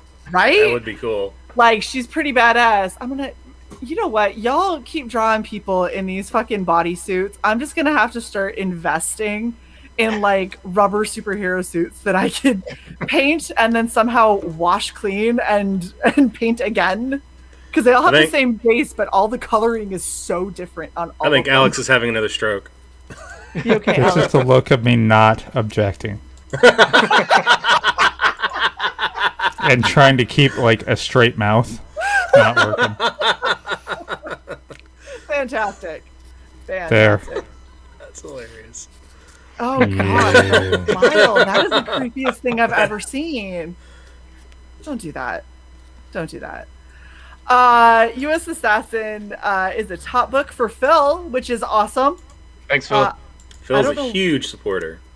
Right. Well, Is that a fat joke? that No. Oh. I mean, I can say it because I'm fat, so, you know. Okay, I don't normally do this, but Mike had to go because nobody talks about my guests like that, even my guests. All right. Oh, and we've narrowed down who the audio wine is coming from, Mike. Uh-oh. I have an audio line? Mm-hmm. See? Oh, it's really minimal. I feel like you're just nitpicking now, Si. I'm nitpicking. I know. All right, so what are you guys looking at? Far be it for the cyborg to hear the high-pitched whine. Just saying. Okay. What are you guys... Oh, snap. Stretch goals. We don't have time for these shenanigans, Si. So for the stretch goals, we're going to have the typical, we're going to keep adding to our trading card set. We're going to have some mini prints by guest artists like Eric Weathers, Cedric Nacon, Andrew Mangum. And, I'd love to do dog tags. Oh, very cool. We've been talking about action figures, and I've been pricing it, but I think that's going to be later down the line where we get into the toys. Yeah, action figures are really a tough one to get into, especially because if you're not going to make them articulated, getting them that can be 3D printed and not look like garbage is tricky, and the ones that don't look like garbage usually cost an arm and a leg. Yeah. If you have articulated ones, that's a whole other ball field. That's just a huge pain in the ass. Ball field. Yeah, I think Ethan was saying something like the Cyberfrog just like to do the sculpt. Yeah. For just like the primary one or whatever, it was like thousands and thousands of Oh dollars. yeah. Of course it is, crazy. because they're like, oh well, I'm only going to get. It's like getting a one-off commission for something that you're going to mass reproduce. And so they're like, yeah, that's like 10 grand. And you're like, what? No, I don't have 10 grand to give you for you to sculpt some shit for me. That's not okay. Now we start doing graveyard shift numbers, maybe. I mean, I'm more excited about this than I am Graveyard Shift, just to be perfectly honest. But this is definitely more up my alley, so it makes sense. Any thought of patches? Yeah, that'd be cool. They actually all wear the US Assassin patch. Yeah, Sensei Steel has it right on his chest, so it makes sense. We'll talk. I'll get you Tony's information. He's a good guy. I know a guy. I know a guy. His name is Tony. He has some stuff. It might come off the back of the truck. We just don't talk about it. It's fine. No, he's totally legitimate, but they do really, really good work. So I'll get you that information so you can decide if you're going to be awesome and do patches, or if you're going to break my little heart. I wish I had my bingo card on me. Right. Red Valkyrie bingo patches are always going to be mentioned. God, I think you hit like 3. We'll talk offline. I know a guy. Patches. Shae had to go. Sai had to go. Yeah. I mean, we're about to start a new bitch. one where we kick the guest is going to be like a new one, I think. Yeah. That's like the middle square. It's impossible to get, so we're trying to make bingo harder. All right, so this is freaking insane. How many pages total are you looking at? So the main story is 54. That's the book, and then there will be a tier where you can get the bonus book, and that'll be 20 pages, and that'll be split up between the Mercenary and Bazooka Dog. Oh yeah. We need a stretch goal to expand, Doggy. You know what I really want to see that would also be almost as bad as trying to get action figures would be a Bazooka Dog plushie. That'd be awesome. Hilarious. Right? I'm just saying they could be so cool. Yeah. Get Chrissy to start knitting. Knitting, you know what? I don't understand. People that knit, it's like witchcraft. I don't get it. It freaks me out. No, plushies is something I could definitely look into. I've done plushies before for some of my kids' books, so yeah. I could just see it. I could see like this cute little dog with this giant fucking cannon on the back, and it could sit. You can't see it because I got my green screen up, but I have a little bowl of ramen back there, and I have a Moogle. Bazooka dog could totally chill with the ramen and the Moogle, and it would look perfect. That's awesome. It would be amazing. And Oh we my have god! a plushy head of Slither with the 3 snakes. Put your fingers in it. Do the finger puppets for the snake Yeah. tongue. There's so much. That'd be you know awesome. What? That's the cool thing, though, is you guys have so many awesome characters that are very easily recognizable, and so it's like you could do so much when it comes to merchandising, when it comes to like advertising and all of your guys' prints and everything. Like, there's just so much that can happen with this IP. It's really exciting. And we're Thank doing you. another box, Footlocker. That's what I'm looking for. Ooh. Yeah, we had a Foot Locker in the last campaign, and hold on. Oh, so this came with every book that we did for Volume 2 and Volume 1. The Volume 3 Foot Locker will have everything from that campaign. So it'll have all 3. Yeah, You Vanna Doing Whiting great, Mike. for us. it'll have all three covers to Volume 3. It'll have the collected edition of Volume 1 and 2, and it'll have the Mercenary Bazooka Dog flip book, plus prints and trading cards. Absolutely. Nice. Look at Dojo Kun dropping knowledge. Yeah, see, that's Nice. what I was. I wasn't kidding when I said it was like 10 Yeah. grand. It's insane. And then they usually have a minimum order number, and it's usually in the hundreds, and each one of them is costing you a pretty penny. So you're having to charge like $200 just to make back what you paid, and have enough of a profit for the shipping, for Yeah. the cost for production, and that doesn't count the casting. The casting usually is a loss. So just as cool as they would be. Like, Yeah. hot damn. I almost feel like if you found somebody who really liked to do like that fine painting and everything like that, getting a couple of like G.I. Joe figures or whatever, and then having them mod them and doing a limited run of like, we've got 5. And like, here they are, all hand painted. That could probably go over really well, but trying to craft your own from the ground up, I feel like is probably going to be What kidney don't you want? exactly like, it's just rough. Jason's used up dead one. It's just one of the 500 that are still in his body rotting. It's fine.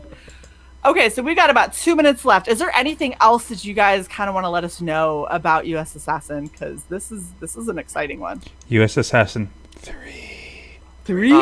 Just want to say, Mike's artwork is fantastic. I feel every volume he gets better and better. To see where he started at Volume 1, to see where he's at now with Volume 3, it's amazing. It's been great for me to watch him grow as an artist. Oh, it's all in the fingers, man. It's all in the fingers. Gosh. You got got a to be little- a doctor about that. You get a little bit of Palpatine arthritis there. Unlimited power. Yeah, I mean, Mark keeps coming up with such great stories to do. It's not work. It's so much fun. It's just like just this last week, I probably penciled, I think, 5 pages, and Wow. it's just been I just having so much fun doing it. And I know every volume he's always gonna, like, we kind of talk about what's gonna happen, but then when I get the script, I'm like, oh, I try to, I let him do his thing. I'll throw a couple nuggets his way, and he'll be like, no, I don't like nuggets, and then I get a better script in my my email. But it's just been so much fun, and we've got so much more in store for everybody, and big surprises on the horizon. That's awesome. Yeah, it's great. I love it. I'm super excited. I want to. You guys got me on the hype train. Like, I want to get involved, and I have no idea how. But I'm gonna figure out something. I'm gonna bother Mike until we figure it out, and we're gonna figure out something, and then we'll come to Mark and have him shoot us down. But I'm gonna try. Yeah, no, pitch, man. Hell yeah! Pitch away. Mark's open to any and all help and info on how to get more stuff, and Sweet. just gonna shut up. Shut up. Well, thank you guys so much for coming and hanging out. Please make sure that you reach out to us. Like I said, we're booked out about a month in advance, so once you guys have kind of your solid date, let us know. If you don't have a place to launch, I know that Mark's got plenty of platforms, but regardless, Red Valkyrie is also happy to launch things that are really cool. That would be awesome. Throwing it out there. All right, thank you so much, guys. Have a fantastic night. Whew. All righty, we now have the super amazing Nefarious. Hey, how's it going? Going good. Let me do my thing. Did you just say who's that? I said chat. Oh, I'm doing it. I'm doing it. Do it. Shut up, bitch. Do it. Sorry, this is crazy. She's gone. You got rid of Shae. Fucking hate you. Okay. We're here for Mavrics. You guys do not have a video yet. No, Not yet. it is. How dare you? It is being worked on, actually. We're still developing it. I mean, we're far enough out from launch that I figured we could put some real effort into making the video as good as we could make it, you know?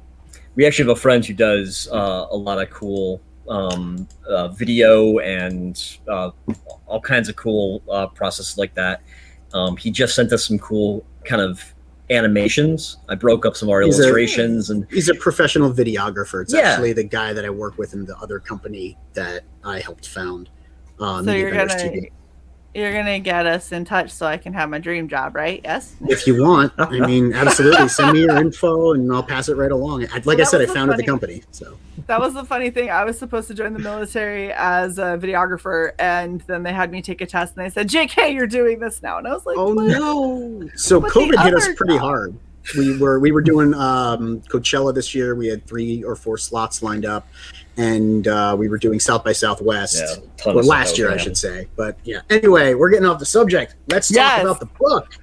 Let's please talk about the book. So this is Mavrics Origins Volume 1. So you guys said that you are a ways off from launch. When are you looking at launching? We're looking at the end of June, beginning of July. Now, my birthday is June 20th, and the summer blockbusters always came out around my birthday. So I would love to launch our action comic, our big blockbuster giant robot action comic, around my birthday date. Hell yeah, that would be awesome. Do a giant birthday stream / launch party. I'll take that under advisement. That sounds like a good idea. Saying. I mean, we would need a host because our channel is really small. Hi. How are you guys? I'm good, Shae. How are you inside? I'm good. I can't tell how Sai is because Sai paused their emotions, so they're just a blank slate. I had to say, Sai's avatar is the coolest thing. Yeah. I don't think I've ever seen it before. It is so good. Like, it's amazing and disturbing, and I really am jealous of the eye makeup. It's upsetting. What's that show? It was a Reboot. It reminds me of Reboot. Oh, yeah. Reboot meets Code Lyoko. Hold on. Yeah. Tongue ring, because, Alex is extra and has to That's have amazing. a tongue ring. And a laser hand. Thank you. Laser hands! Yes! Laser hand. It's a thing. Okay, so Mavrics. Can I just say straight out the gate, these mechs are super, super reminding me of 40K. Yes. Like insane. Like, this is, what is it? They're, the ones that start with a T. The Tau? Yes! Yeah. That looks like the Tau. That's my favorite faction. I mean, I'm a huge nerd. I've been playing 40K since I was itty bitty back in the 90s. And I, also grew up watching Gundam. So like big, armored war suits are like my bread and butter. Right. And this guy played a ton of Armored Core. I think we both Mech Warrior, BattleTech. Also, when we started kind of putting our heads together about this, it was just like, we started kind of coming up with all kinds of ideas about how our robots would look. And we're pretty happy with where they're at so far. The top is a Generation 1 Mav, and the next one below it is a Generation 2 Mav, and there are upgrades and differences, between the Generation 2 and the Generation 1. You can tell that the Generation 1 definitely has that forward chassis that looks similar to a Crisis suit. Definitely inspired by that. Trying to also go a little Zaku with the head because it's got the one eye, and I mean, if you look around our set, you'll see him sprinkled in. Can I just say I'm a little upset because I played Eldar and orcs, and I don't. He's an orc man. Hell yeah, orcs. Yes. I have more orcs than I know what to do with. You've no idea. Like, I started painting a Champa, and I got real carried away because I started like every little piece. I was like, this one came off a racing car, so I'm gonna do checkerboard. After when Mad Max Fury Road came out, I like lost my mind making all kinds of new orc buggies. Like I was chopping apart land speeders, like completely like just like down to the bits, and then rebuilding them up as like new like chassis and stuff like that. It's not the thing is, you can literally do anything with orcs. You can put anything on them at all, anywhere. And cannibalize entire other factions bits. It's phenomenal. I love it so much. Also, I've got to say, I remember seeing this panel, these top two panels right here. Mm-hmm. I feel like I saw those quite a while ago, and I saw them and went, "Ooh, shower scene! Ooh, she's in this giant pilot if you want me jacket." to, I can share some of the. Hold on, let me see if I could get it. Application window there. Well, I mean, I have this. Yeah. Yep. That's Mother. That's her code name. So she's the leader of the squad. Her name's Teresa Mayweather. And we wanted to have this, the leader of the squad be a total badass, but like a total babe at the same time. Yeah. And be and be able to just like kick total ass. It's Charlize Theron. Yeah, she's the inspiration for all of it. It's Charlize Theron with the badass rough cut and the zipped up LSU. I think just being as cool and awesome as she can be. Cosplay Shae. I already got it. Please, I'm not doing that one though. Yeah. I'm doing the shower. No, not the shower scene. I'm doing the shower. Going to the shower scene. This one. Nope. With the bandeau bra, the jacket. Yeah, fuck yeah. It gives me a reason to either use my Harley Quinn bomber jacket or to just go and buy a very badass bomber jacket. Heck yeah. I mean, I'm on a military base. You'd think I'd be able to find one, but they all cost like $300. So we'll see. He totally threw in that bomber jacket. That was Garrett all the way. Thank you.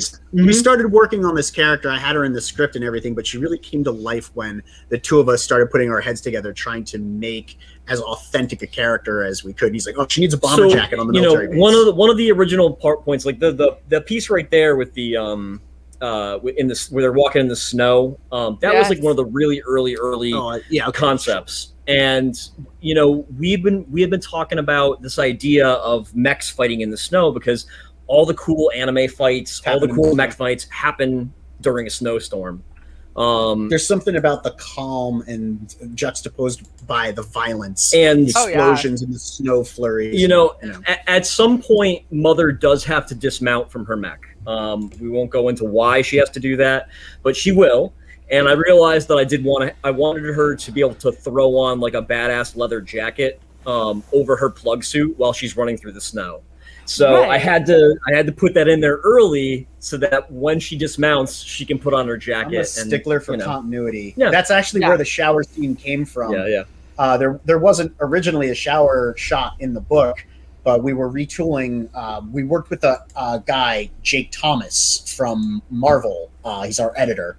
And so we were retooling the gym scene, the one that you really like, where she's, walking away, the bomber jacket and the gym bag.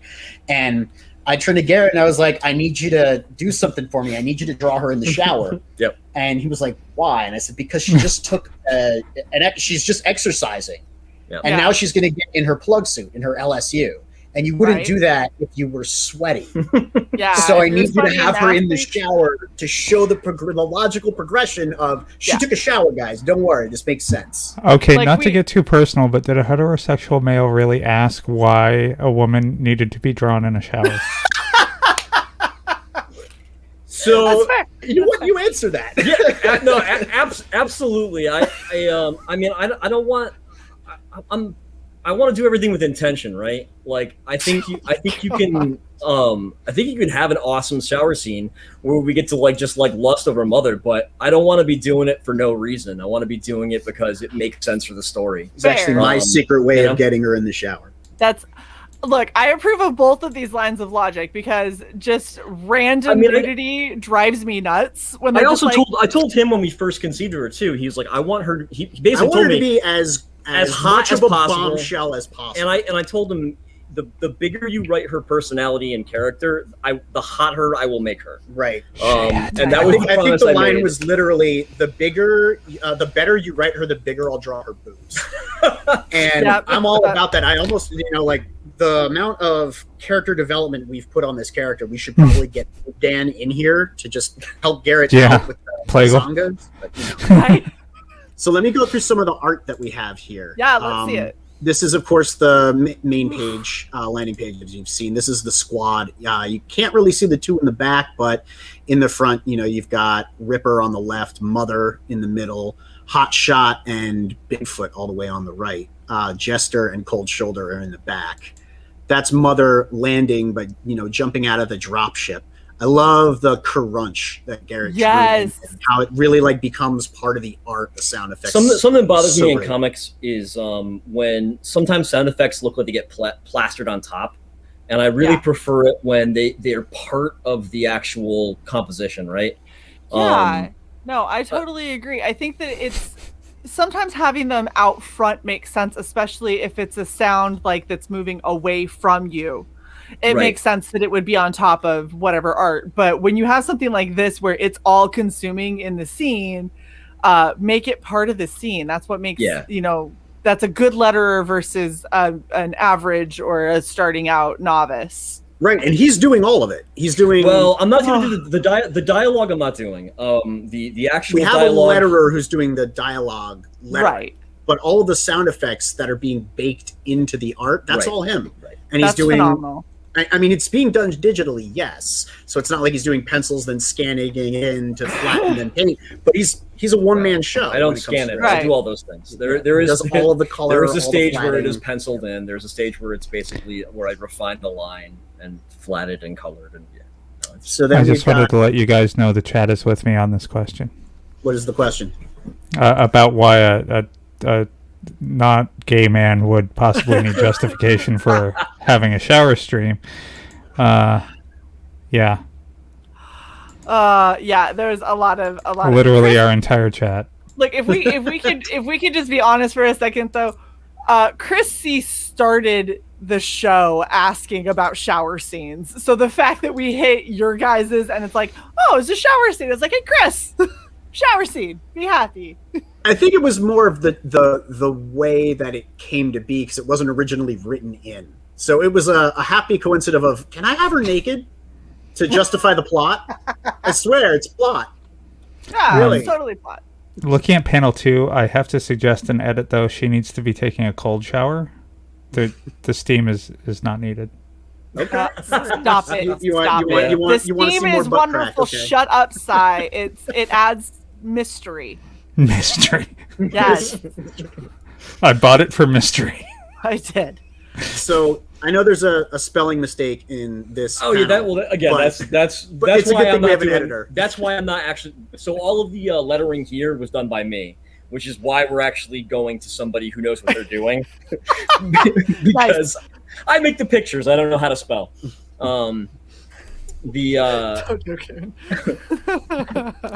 Yes, but the question is together. Together, yeah. Put them in the shower together. They are twins. They've got to be together. Anyway, yeah, I'm really liking this style too. It feels really.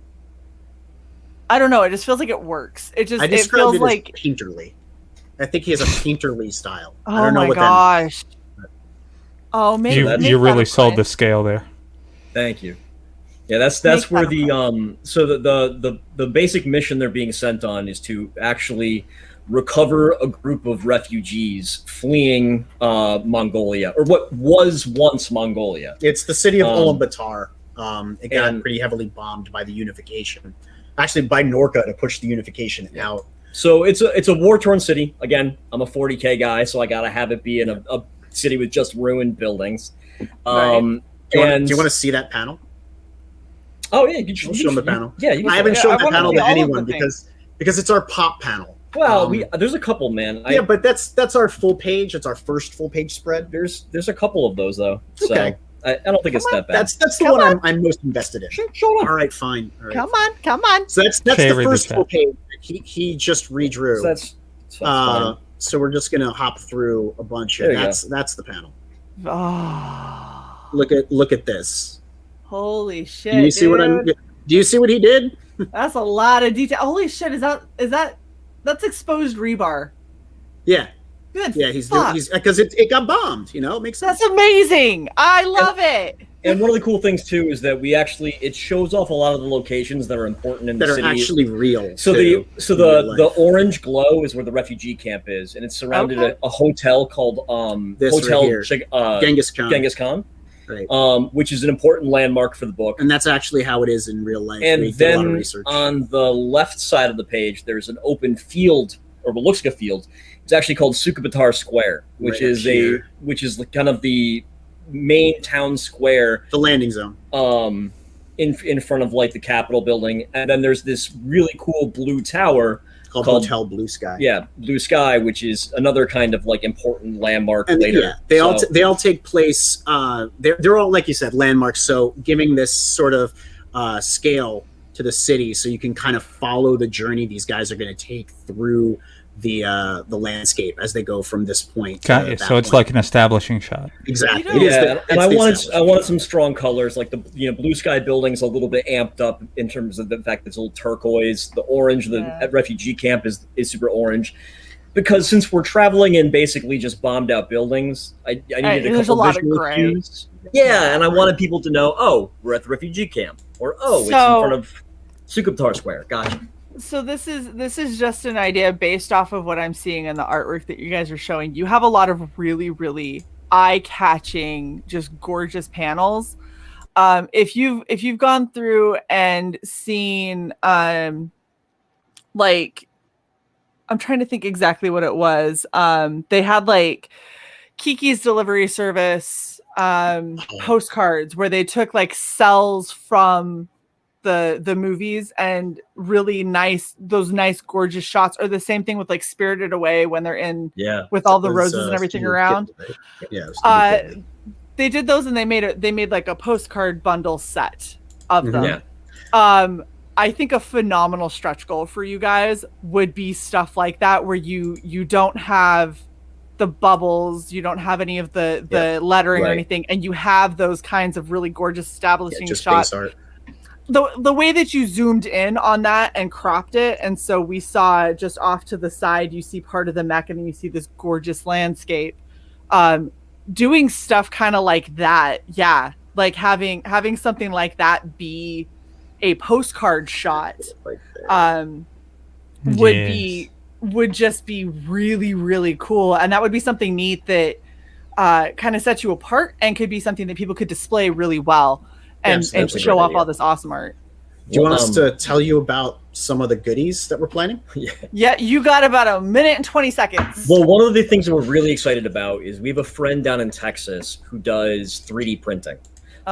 So we're actually looking at actually doing some STL files of our mechs, and actually doing 3D prints. I know getting action figures can be really expensive, but in the miniature world, people are doing cheap 3D prints all the time.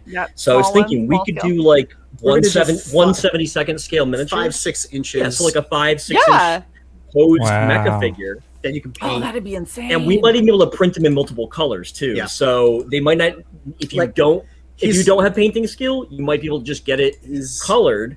Really talented. If he runs a whole outfit that does 3D printing, and he said, "Hey, just give me some designs. We'll make STL files." So we could actually be able to print these off, send them to people if they want them printed, or if people have their own 3D printers, we could actually just include the STL files as like kind of a stretch. Yeah, I would put the actual model as a tier but the STL could be unlocked as a stretch goal. There's patches, Shae. That's all I got to say. Thank you. That was going to be the question. You got it in just under the wire.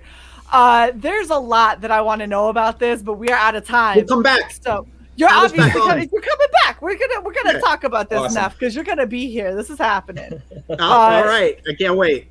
Thank you guys so much for coming out. This looks phenomenal. I'm super stoked for it. Make sure that you get up on this mailing list, and we will see you guys again, hopefully pretty soon here. Because holy shit, Thank you so much for having us. I'm gonna hang out in the chat. Thank you guys. Yeah, sounds great. Thank you guys for coming. Woo! Damn, that was good. You, shower scene postcard, mech action postcard. Right. Okay.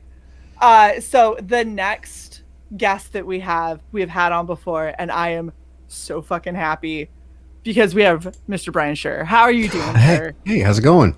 It's going good. Good. You are doing Gunship Thunderpunch too. Oh my gosh, I'm so excited. It's true. I am doing that. All right, so you actually now I have to get closer to my mic. So maybe I should back off. Right? Isn't no, it? it's the velvety voice. Now I have to compete. Size just extra, Brian. Just ignore them. If you couldn't tell, they've upgraded to like this Avi, and now this is what we're dealing with. Yeah. This is life now. Are you good? Are you No. good? So you actually have a link to your website, and through your website is where people can get on your mailing list, correct? Yeah, so I am sending everybody to gunship-thunderpunch.com. Yes. And I'm giving all updates and on Thunderpunch, and it goes to my main mailing list, but you can choose if you just want Thunderpunch, whatever. So just want to keep up with me in general. I'll let you know where the project is, but yeah, in the last update, I've got this is a double page spread you're seeing there for the beginning of the book. It's lots of ships and things. And thank you for not making spaceships look like asshole. I really appreciate that. As a science fiction fan, I'm tired of seeing shitty spaceships. Oh well, I do my best. Yeah, I got to draw them, and I don't want to draw crap. So That's exactly. fair. That's fair. Yeah. And for anyone who is hanging out in the chat, I have this website is now pinned up to the top, so you feel free to click and get on the mailing list. But we got amazing stuff. Look at this badass shirt.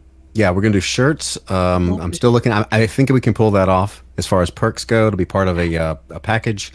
I'm looking at some stickers and keychains and little things here, little merchandise. Patches. What?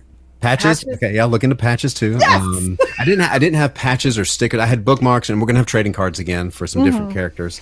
But looking to expand that a little bit more this time. And I love the way that you did your logo because it's such a well kind of proportioned logo, and I like how Punch is like jagged and like smacks you in the face because it's exactly what is happening in this book. Yeah, that's what it should be. And so I would love that as a patch. I would love literally any of your art as a patch. Well, see, now this is what I need to hear because I'm myself not a patch person, and so I need patch people to tell me. I'm a patch addict. Okay. Look, we've got a guy that I can get you in contact with who does phenomenal work, and he's used to doing stuff with like military level patches, and so they do really good detail work.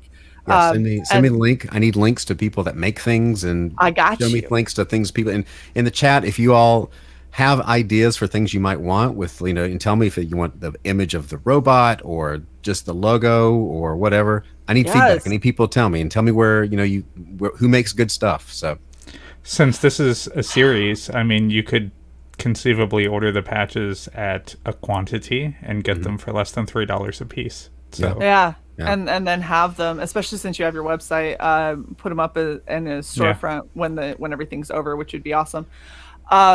So the last time that we had you on, I took the easy route in cosplay. Oh, that's right. You had a wig on, right? I did the wig and I did a jacket, and we went kind of the simple route. Right. Eric McIntyre, that is false. There are at least 3. Because there is also Death Metal Hero, and you always forget about him. So, okay. Well, 3's enough. Yes! See? Brian knows. So I remember we were joking the last time that we had you on, the next time I had you on, because I don't repeat cosplays, I was gonna have to up my game. Right. And now that I'm looking at the robot again, I'm terrified. When are you launching? I am planning on March 26th. That's my tentative date. So about a little less than a month, end of March. I'm gearing up for this launch. Foam and cardboard. Foam and cardboard. You have into April. You have a whole month, 30 days after that. So you got 2 months. Okay. Get something together. Okay. I'm only a little terrified. It's fine. I'm gonna try and do it. I don't know if the whole will be there, but I'm gonna at least try and get the helmet. Yeah, there you go. Yeah, we're gonna at least try the helmet. I bet you can pull it off.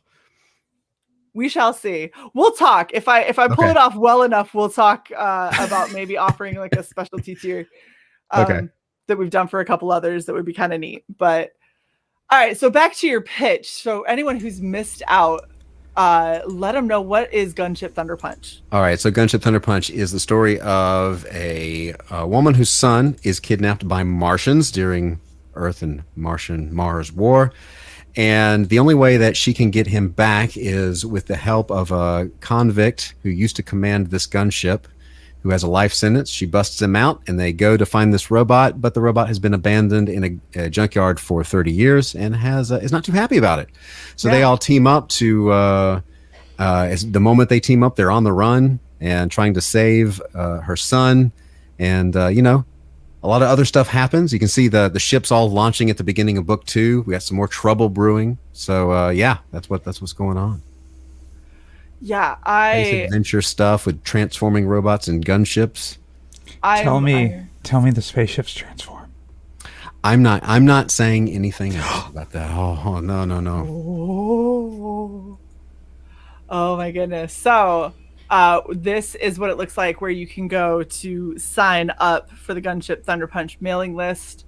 Highly, highly, highly, highly recommended. I got the first one. Brian was amazing. I actually had a snafu where I thought I had backed for all of the people in my household, and I had not.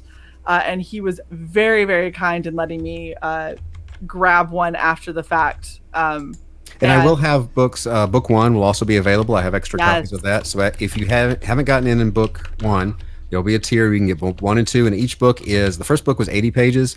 This one's going to be about that. So you're looking at books 1 and 2 together being 140, 160 some pages or so.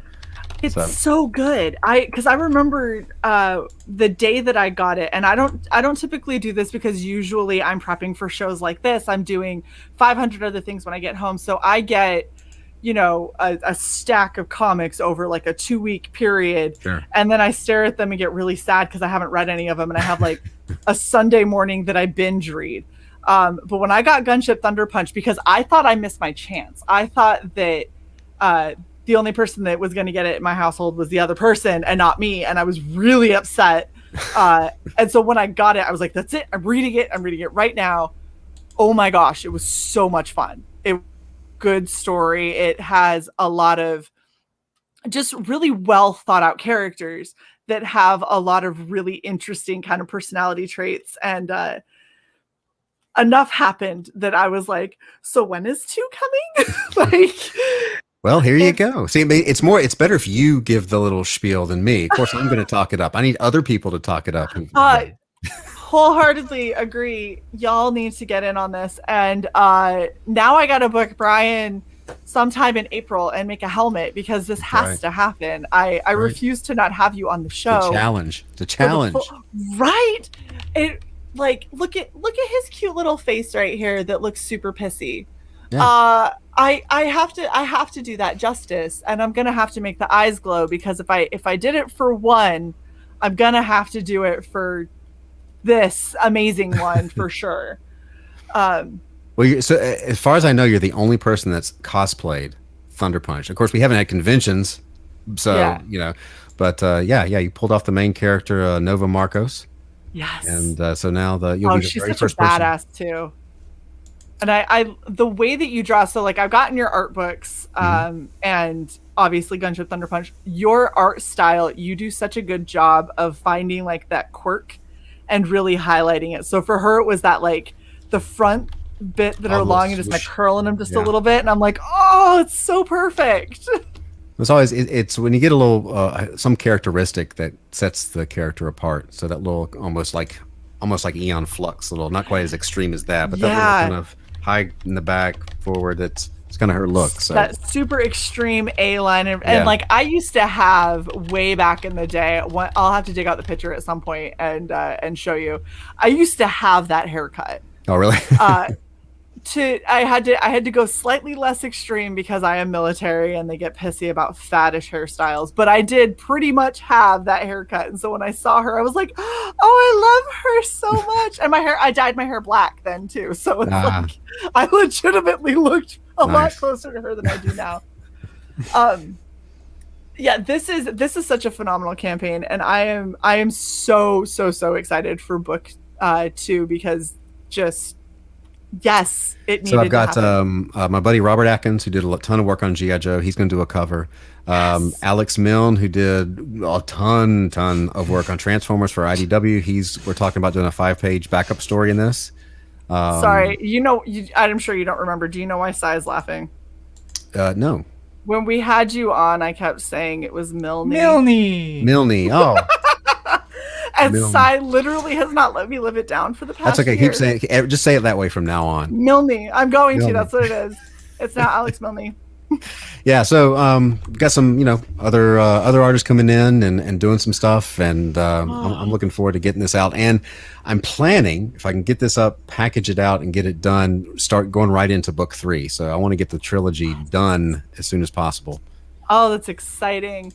How many pages are we looking at? We're looking to 70 to 80. Probably the story wise, it'll probably be on my end 72 or so, and then there'll be the 5-page backup story, and then some extra stuff. So the whole book will be. And I got here. Let me show you if you want to know what the book looks like.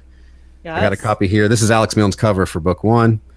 So you're looking at a gorgeous. Got a good, thick book. So imagine 2 of these. If you have missed out, you can get 2 up, both of them. A little explosion action there. I might just get another one of book 1 just for fun.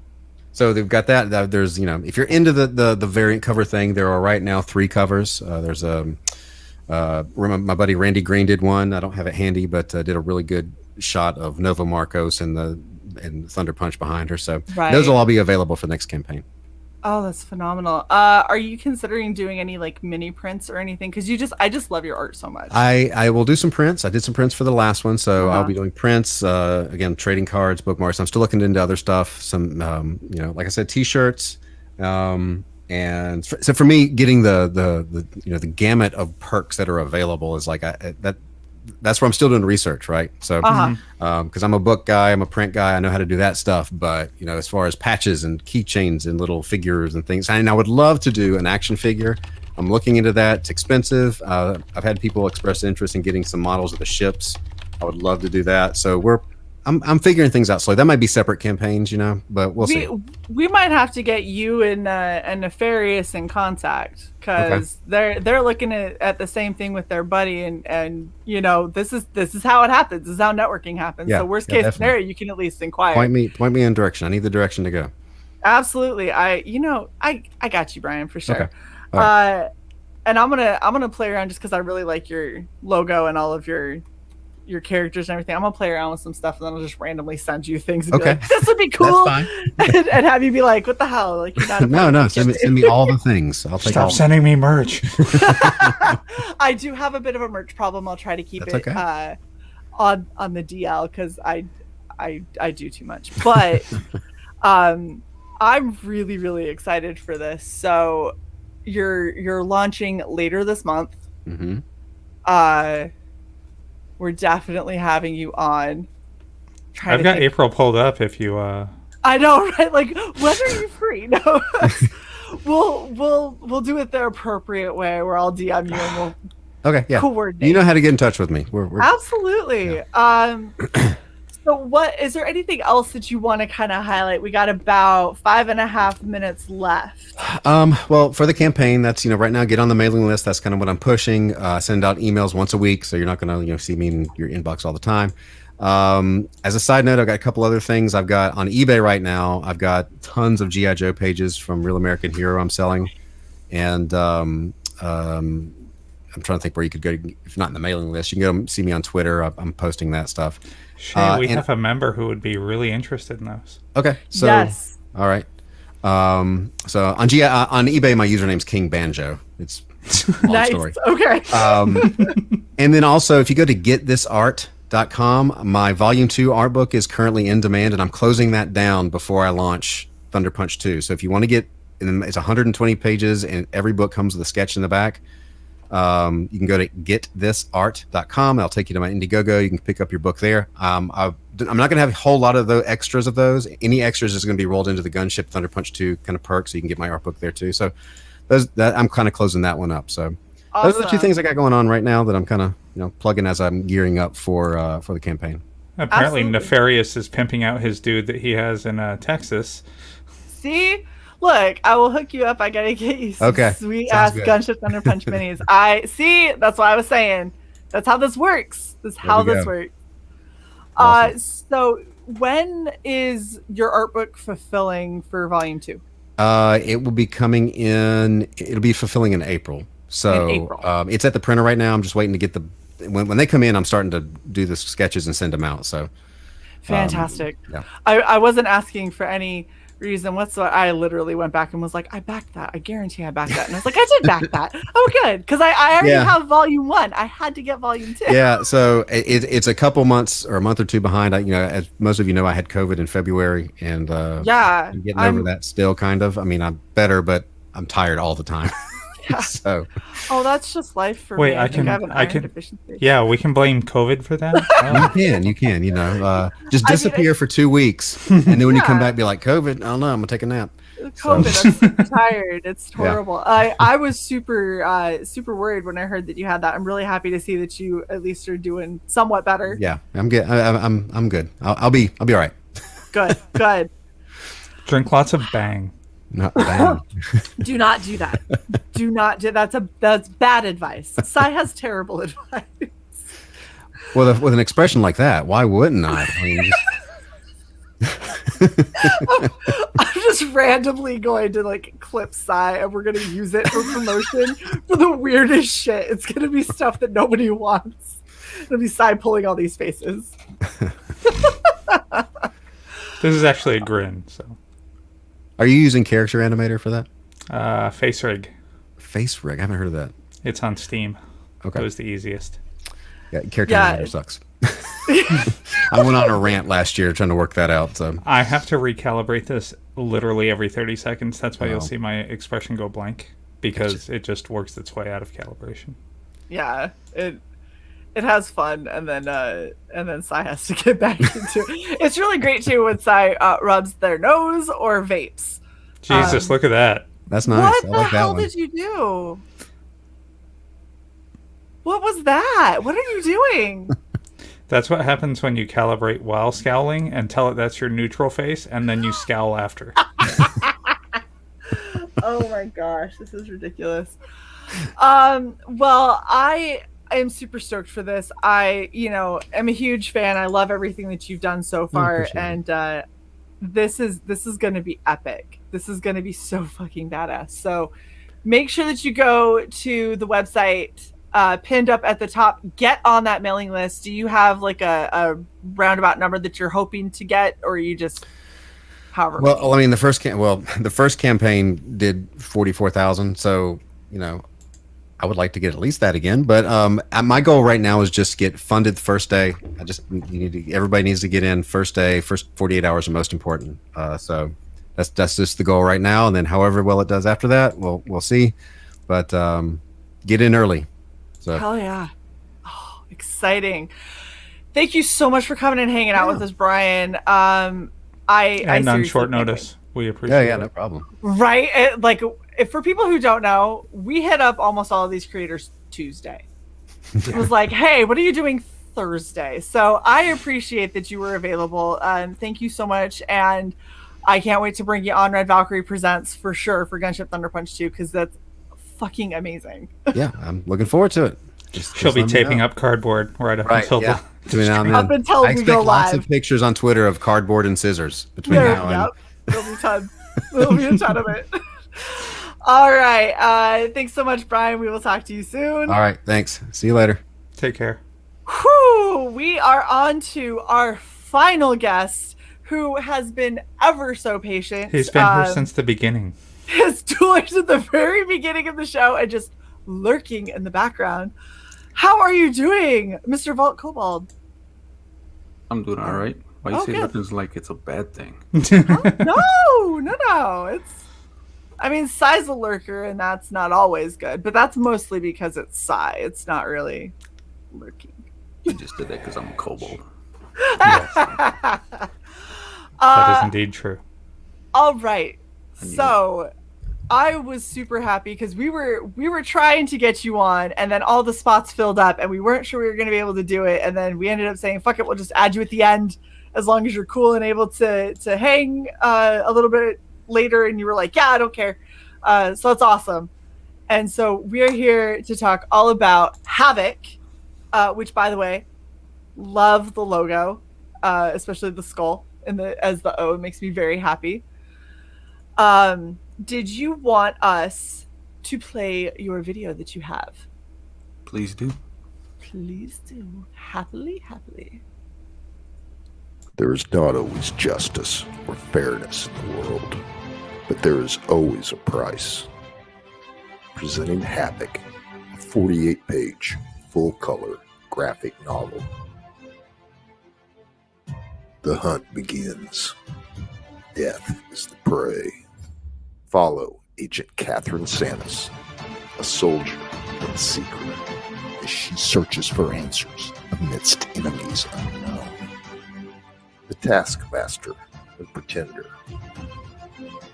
leading her to an unexpected encounter, an oddity, an enigma. Mysteries and questions build. You don't find death. Death finds you. There is always a calm before the storm. Revelation sought, tallied in blood. Secrets live on borrowed time. Curiosity is a herald, covetous of dread. Answers learned at last, known yet obscured. Havoc, only on Go.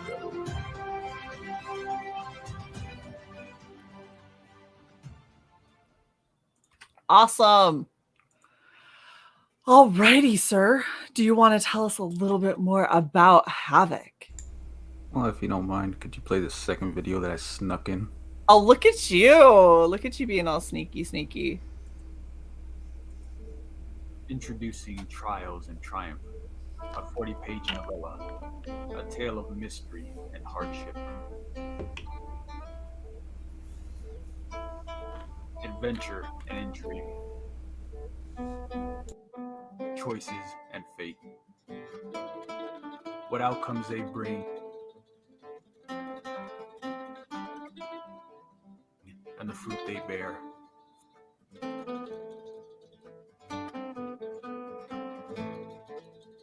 Find out yourself.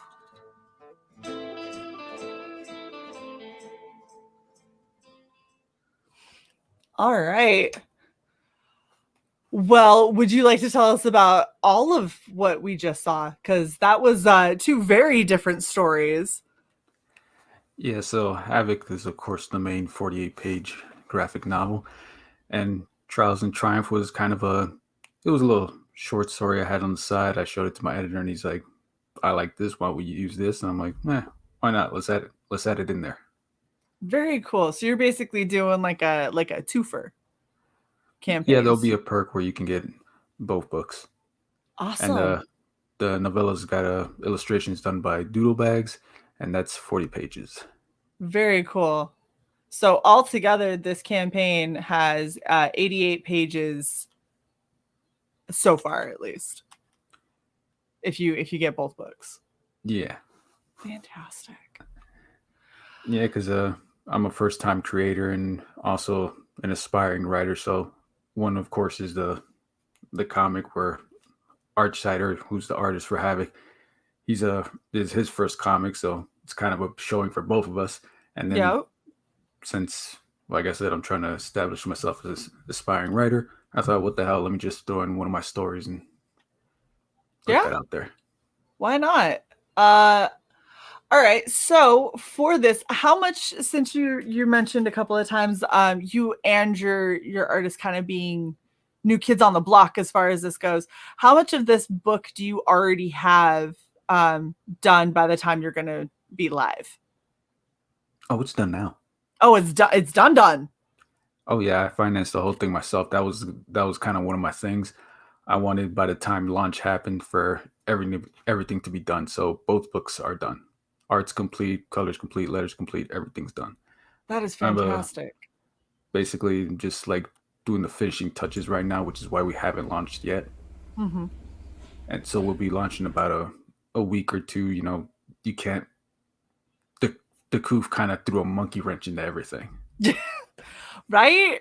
Yeah, it's been kind of a pain in everybody's ass. I totally feel you.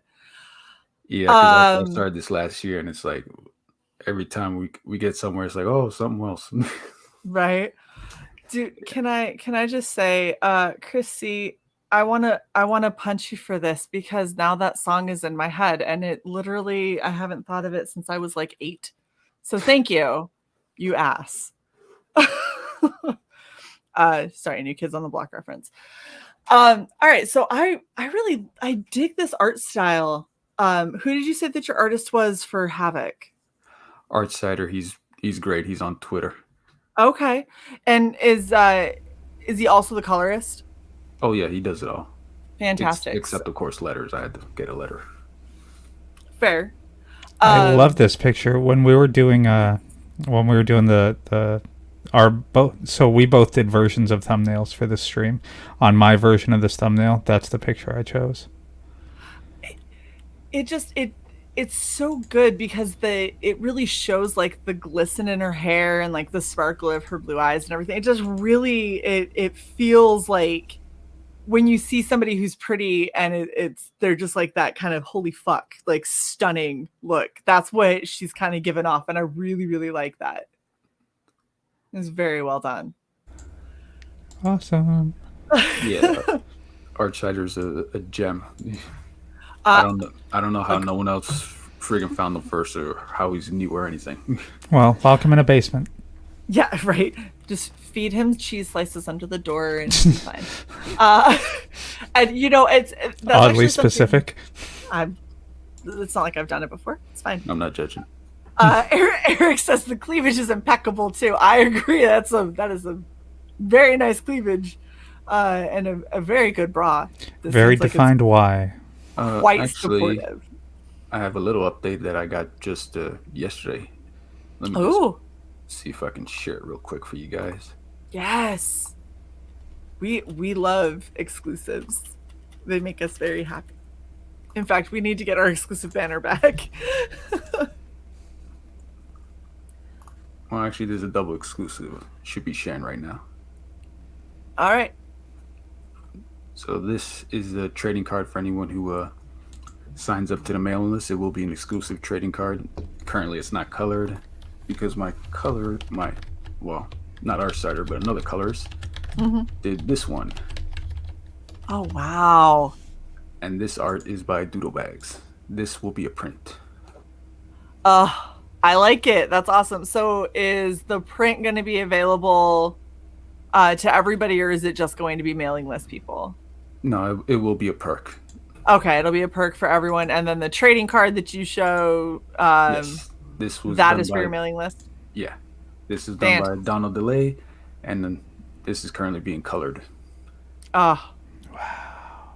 That I'm really excited for this, especially considering the only thing that I had really seen of it was this page that we had here.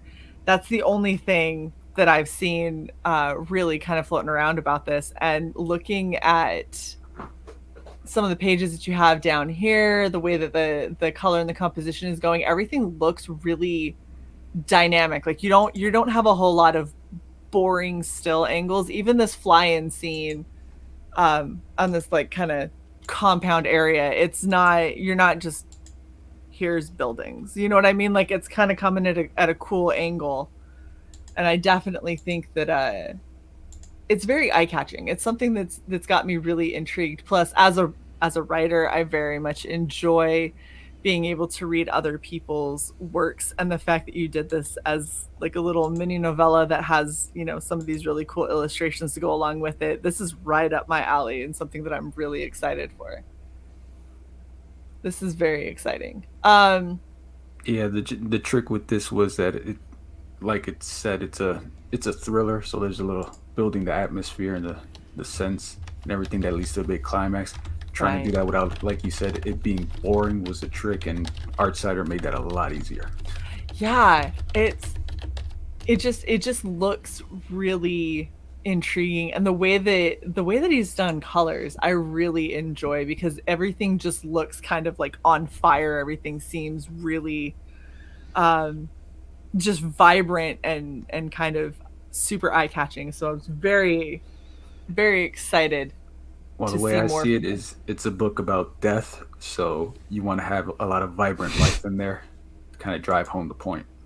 Right? Chris C. with his question of the night, is there a shower scene? Well, as I said earlier in the chat, there is not a shower scene, but there is a bathtub scene. I mean, I feel like, in all honesty, I feel like bathtub is a little bit more sensual than shower anyway, considering they're literally just sitting and floating like in water. Not had the right shower, Shae. Well, as you pointed out, me and Artsider are good with angles, so you might like the angle deal with the bathtub. Ah, okay. It may not be for everybody. It may not even be for you, but I think you'll like it. I'm gonna go ahead and say, like, I've seen some of Arch's work, and I think it's gonna be good. I think it'll be good. I'm very excited to see more. All right, so how many are you trying to get on your mailing list before you go live?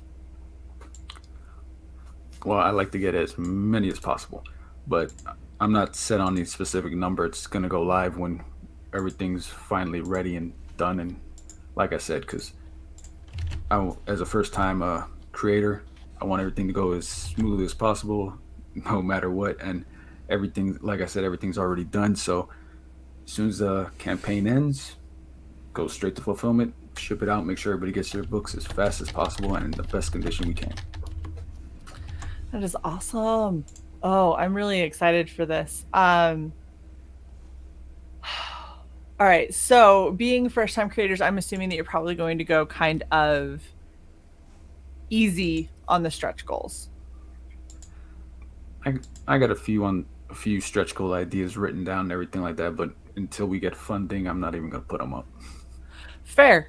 That is fair. And, you know, I know a lot of first-time creators that kind of go that route, which I don't think is a bad way to do that at all, because you want to make sure that you're not putting the cart before the horse. But you're doing a phenomenal job, and like you have everything ready to go. I know this is actually a topic of conversation Sai and I have had, where some people were a little bit peeved when somebody is fully done with their book and then they launch an Indiegogo because they want to try and be a part of it. And I stand by if a creator believed enough in their project to do as much as they could out of pocket funding, that is somebody that definitely deserves that kind of support, especially if you think that the project looks good, because they believed in it enough that they potentially went into debt. They went out of their own pocket to fund and make it a reality. So for me, that makes me want to back it even more, because I want you to be able to do book 2 and book 3. And keep your stories coming. Well, Havoc's a one-shot, so that's fine. Depending on the fans' reaction, there's a possibility of book 2. The ending's set up in such a way that, you know, there could be a book 2 for this. Okay. But I have written a script where Havoc is kind of like a series, but not necessarily interconnected stories. You know, it's one-shot stories having with a common theme. Yeah. And that is when I'm talking about having multiple, even if they're one shots, getting more from the same kind of creators who had that passion and that drive and that desire. That's what I like to see, because if this is what you're putting out for your first product and it already looks this good and is this intriguing, I'm really interested to see how many good ideas that you have and how many good stories you have to go on and tell for all of us. And I don't want you to stop after this. I want to see more. Yeah, the thing was, when I got my editor, I got with him before I even found the artist for anything. My whole deal is, this is the book where I'm pretty much proving myself as an aspiring writer, as a creator. I'm making my bones with this. I'm letting people know, you can put your trust in me. I'm going to deliver. That sort of thing. Because, like I said, it's a little old-fashioned, but that's the way I feel about it. So maybe everyone who gets on my mailing list, everyone who gets interested in backing the book and whatnot, the next one, they'll have their chance at having input. Like, if everyone says, hey, we like this story, we like these characters, can you possibly have a part 2? Because like I said, I set up the ending in such a way that there could be a part 2 with these same characters. So if they want more of this, I'm like, hey, why not? You're bankrolling it. Yeah. Why not make another story? Or if we like more of this, can we have another one shot? And like, well, I got this other thing. Maybe you like it. Do you like the Prohibition era? Do you like Tommy guns? Because I got something for that. Right. Well, that's the thing, is listening to your fans and your audience and delivering what they like. That is something that is it's the mark of a good creator. But I will also say, delivering the stories that you want to tell, that you're proud to tell, is what, and that you're excited to tell, that you have a passion for. Those, I feel like that is what ends up being the most important, because if you're excited about it, that gets infectious. Other people get excited about it, and they're really gonna want to pick up whatever you have next. It'll be like how Brian Shearer is with me. Every time he has a new project that he announces or a new sketchbook, I know I'm gonna get it, just because I've read Gunship Thunderpunch and I really liked it. I love his art style. I know that I'm going to back what he has. There's quite a few creators that we have that are like that. And so make sure that whatever you're putting out is the stuff that you're excited for. You know what I mean? Well, I'm one of those people that if I'm not interested in something, I'm not going to put the work into it. So Havoc wasn't even what I originally pitched to my editor. It was just one of the things I had. I have a few scripts. I showed him this and he's like, well, why not go with Havoc? I'm like, okay.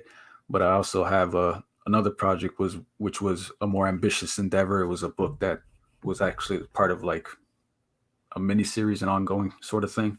Mm-hmm. And he says, well, you're a first time creator, nobody knows you, maybe you want to go with one of your one shots instead. And I'm like, sure, go with that. And that's also part of the reason I have the novella in there, because the novella, it's not modern day. It's not a thriller, it's medieval fantasy kind of thing. So this is more like a get your feet wet kind of thing, and well, then like you come in with... I wanted to prove myself to everyone first before I do more projects or anything like that. So make sure everyone, knows who I am, knows what I'm about, and knows that I deliver. That, again, you put your trust in me. I'm not going to squander that. I take it seriously. We like to hear that. That is super exciting to hear from a new creator. So you've got about a minute and a half left. Is there anything else that you want to kind of slip in there before we wrap? Please join the mailing list. Follow me on Twitter. Follow Archsider. And absolutely. Hopefully, if you back the book, you enjoy it. No, you got it right. When you back the book, you're going to enjoy it. When you back the book. I don't want to be presumptuous. Fantastic. Thank you so much for hanging out with us, Vault. This was awesome to have you here and to kind of get eyes on this, especially since we've only seen little bits and pieces of this around on Twitter. Make sure that you hit the circuits. Make sure that you get this in front of as many people as you can, because this looks like it has really good potential. So don't get that kind of newcomer, I've got to prove myself before I can even ask to be on whatever shows. get out there and try and get in front of as many people as you possibly can, because you really look like you have something awesome here, and I want to see big things come from this. I'll try my best, and thanks for the advice. Absolutely. All right, thanks for hanging out with us, and we will see you later. Good night, everybody. Thanks for coming, guys. This was fun. This was fun. It was very wow. It was a dirty free for all. Very I wasn't kidding when I said it was gonna be quick rapid fire. So for everybody in the chat, if you missed out on any of these mailing lists and you want to make sure that you get on them, check the description. I believe Sai has uploaded all of them there. They're all in there.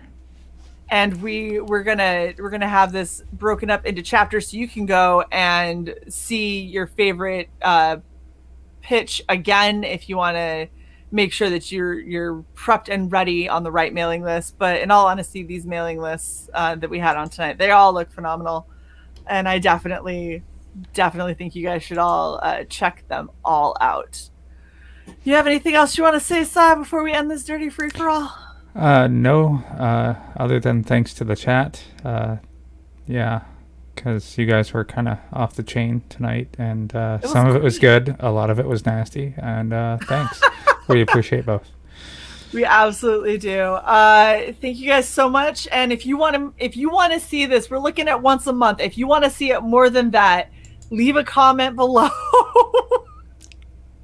Did you have one eye that wandered for a second? No, it tries to do eye tracking, and it'll see one eye and not the other. So nice. It's doing them independently. The other one will yeah, say. Exactly. I'd have to say here's me looking directly into my camera, but my camera is so high over my monitor because my monitor's large that it shows me craning my neck when I do that. Oh my goodness. Well, like I was saying before, Sai totally distracted me. If you want to see this more frequently than once a month, leave us a comment and we will see what we can do. But as of right now, this is going to be the first Thursday of every month. So make sure that you are subbed to Red Valkyrie and check us out every first Thursday of the month for another dirty free for all. Go ahead and play that awesome outro. We will catch you guys next time. Bye.